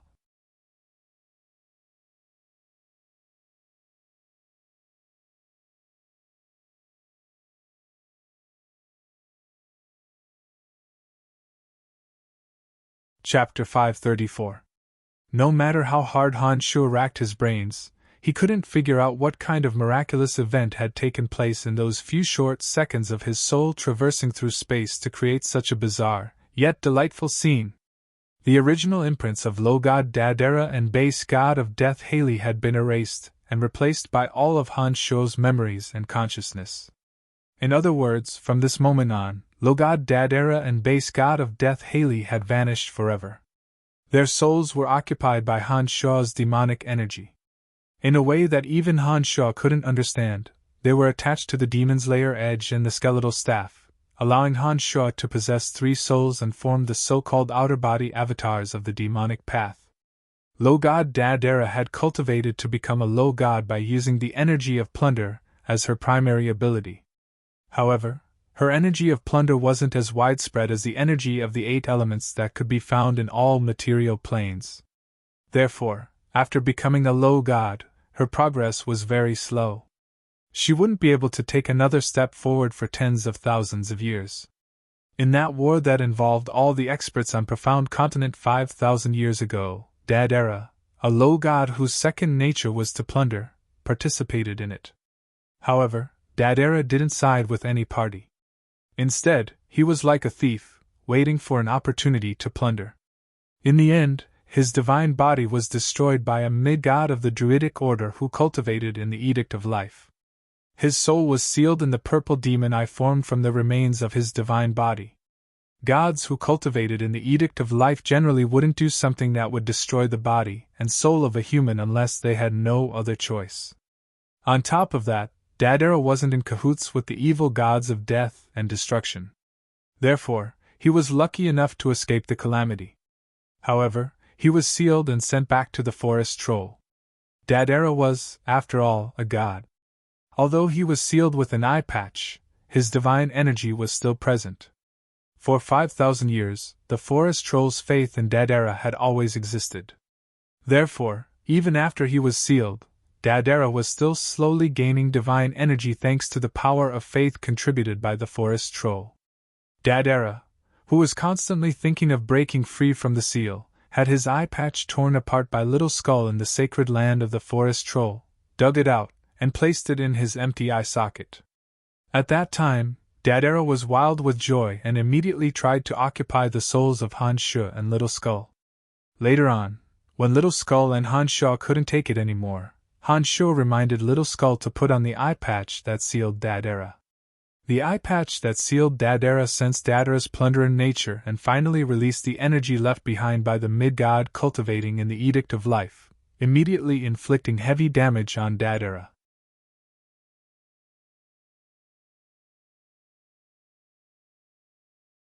It was also because of this that Dadera remained quiet for quite a few days after being heavily injured. Slowly, the last of his strength was released, and the blindfold that sealed him finally lost its sealing power.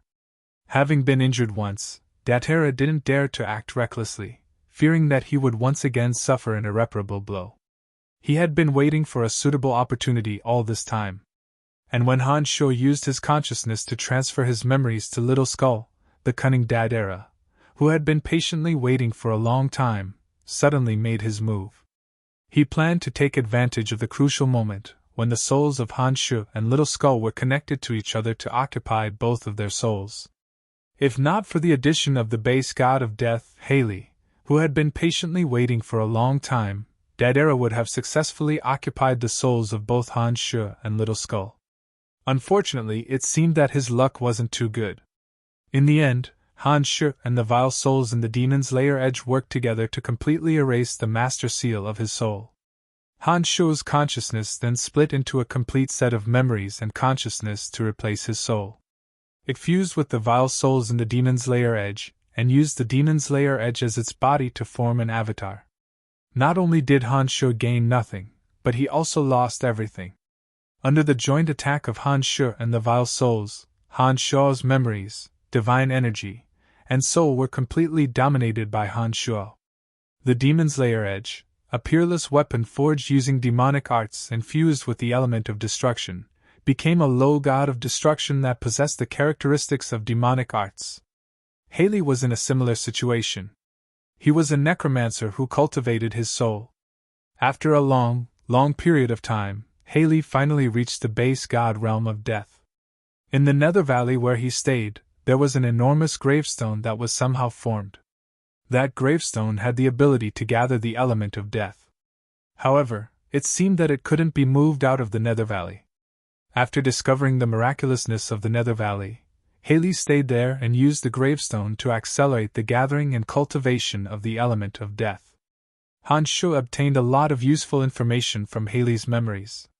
Haley, a base god who cultivated his soul as a necromancer, far surpassed Han Sho in the application and understanding of the element of death. After occupying all of Haley's memories, Han Sho suddenly understood the boundary of aging that he couldn't release before, as well as some necromancy knowledge that he didn't understand. This was the second time that Han Sho occupied the soul of a necromancer. The first time was with Claude, who directly made Han Sho an archmage and allowed him to understand a lot of knowledge that he didn't understand.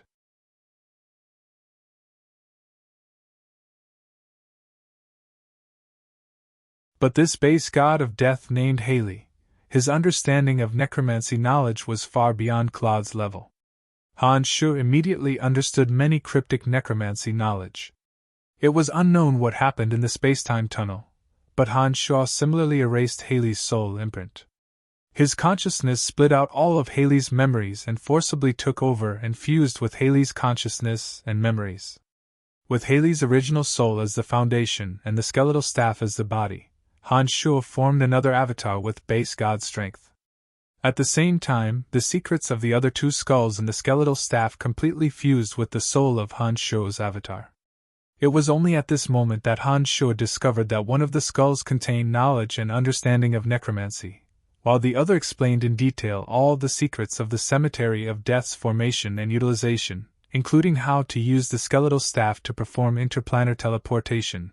The original owner of the skeletal staff was a mid-god of death. The knowledge and understanding of necromancy that he had left behind was completely suitable for Han Sho, a base god of death who had forcibly seized all of Haley's memories, to continue cultivating and comprehending it. This was simply the most perfect thing to do. The only thing that made Han Sho a little regretful was that the Cemetery of Death wasn't created by the original owner of the skeletal staff. Han Sho only knew how to use it, but he couldn't create another one by himself. The cemetery of death was created by that overgod of death and was distributed to his subordinates as a tool so that they could travel to various material planes through the cemetery of death and spread death and destruction. This would increase the level of faith of that overgod and strengthen his divine energy in the process of death. As long as he could find an interplanar teleportation matrix or another cemetery of death in the Abyss realm, with the memories that Han Shuo had obtained from the skeletal staff, he could absolutely use the coordinates to perform interplanar teleportation. Although it was a long journey back, it would be very simple once he found an interplanar teleportation matrix. Father, father! Little Skull's consciousness sounded in his mind. Han Shuo stared blankly for a moment before quickly coming to his senses. He hastily asked with concern, "Are you all right?" "I'm fine. It's just that my soul and body have separated," replied Little Skull. Little Skull replied. After a pause, Little Skull suddenly asked in astonishment, "Father, why do I feel that you've become three people? What is going on? Where are the other two forces? Where did they go?" From the beginning of the soul traversal, Han Shuo's consciousness had only been focused on Dadera and Haley.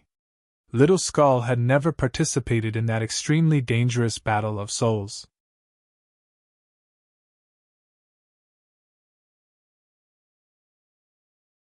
When his soul came out of the spatial tunnel, it had returned to normal. It was just that he was shaken by the aftermath of the last soul shock from Han Shuo and Dadera. "Haha, there aren't three people. It's just me." Han Shuo was very pleased. He didn't explain much and said, "Come, let's return to the netherworld. I'll return your soul to its original position." This time, Han Shuo's body didn't move. It was the avatar that had fused with the skeletal staff and Haley's soul. After a flash of brilliance, the skeletal staff was still in Han Shuo's hand. However, the main soul within had already crossed the material planes and descended into the netherworld. In the netherworld, the body of the skeleton formed by Han Shuo's consciousness was still resting on the Little Skull's shoulder. However, after losing their souls, the two skeletons without any consciousness appeared rather strange. As soon as the two souls of Han Shuo and Little Skull entered, the two skeletons once again regained their vitality. However, the purple demon eye within the Little Skull's left eye socket had already shattered. Specks of purple starlight were absorbed by the jade-like skeleton of the Little Skull. Currently, Han Shuo's soul was at the base god realm of death. This soul had an extremely wonderful comprehension of the element of death. With a single thought from Han Shuo's soul, the element of death would condense and release its might through various kinds of wondrous magic. However, although this soul possessed all of Han Shuo's memories, consciousness, and memories, just like the consciousness of the main body, this soul was not consciousness after all. Therefore, Han Shuo could not impart all of his memories to the Little Skull through this base god of death's soul. The transfer of memories could only be achieved through consciousness that specialized in demonic arts. Han Shuo was not in a hurry. At this moment, the body formed by the element of death gazed into the distance at the army of death that had arrived together with Haley. There were still no changes in this place. In front of the penta-elemental undead formation, a cloud of green mist floated motionlessly. Behind it were three skeleton kings and two bone dragons, quietly awaiting their master's orders. After completely absorbing the soul energy of Haley, the base god, Han Shuo abandoned the body of the skeleton that he had previously condensed. He transformed into a shadow and entered the cloud of green mist. The green mist that had been lingering in the air gradually dispersed, revealing a green rhombus-shaped crystal. That green rhombus-shaped crystal was none other than Haley's body. However, after Han Shuo's soul had fused with the skeletal staff, he no longer needed this green crystal that was highly condensed from the element of death. This crystal was the same as an origin crystal of death. The only difference was that it could be fused with the body.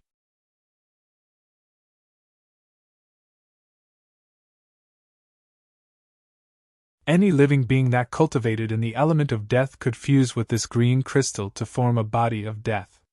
Han Shuo did not need it, but a necromancer like Fanny desperately needed it. As long as Han Sho could figure out a set of refinement methods for the element of death in the Abyss Realm, once he returned to Profound Continent, Fanny would be able to form a body of element through this green crystal that was already a body of element. Han Sho's soul enveloped the green crystal and emanated the majesty of Haley. The 3 skeleton kings, the 2 bone dragons, and the other high-level undead creatures immediately submitted to Han Sho, not daring to move a muscle. Han Sho, who had completely occupied Haley's soul and memories, was now Haley. Naturally, those undead creatures would be silenced by Han Sho's might. Han Sho did not waste any words. He pointed at the little skull in the distance and said, "From today onwards, apart from me, he is also your master." These high-level undead creatures all possessed intelligence. When they heard Han Sho's words, they revealed puzzled expressions. However, there was a deep-rooted hierarchy among undead creatures. Although they were puzzled, they did not dare to disobey Han Sho's orders. Each and every one of them respectfully prostrated on the ground and shouted in unison, "Yes, master! Revenant Tanai has a strange gravestone. There are some complicated and obscure patterns and lines on the gravestone. In the future, your cultivation will be faster here. Spend some time and see if you can comprehend anything from it." Han Sho transmitted as he looked at the little skull. "Understood, Father. Congratulations, Father. I have now understood some things. Father has undergone an unimaginable transformation. I know that Father has become very powerful now," said the little skull. As expected of the wisest one, Han Sho thought to himself. He then said, "All right, I'll take my leave for a while. When I have time, my main body will transfer the memories of necromancy magic to you." Shortly after, Han Sho handed Haley's green crystal to the Earth Elite Zombie. His soul shuttled back, and he once again summoned the Earth Elite Zombie in front of him. After collecting the green crystal, he sent the ignorant Earth Elite Zombie back.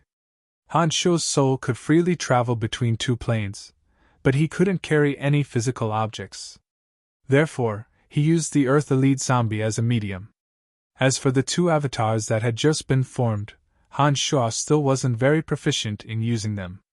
Before he completely understood the secrets of his avatars, Han Sho wouldn't separate his 3 souls in case something went wrong and he couldn't fix it in time. "Oh, I forgot about the meeting that Bracca mentioned. I don't know how long it's been. Let's go up and take a look."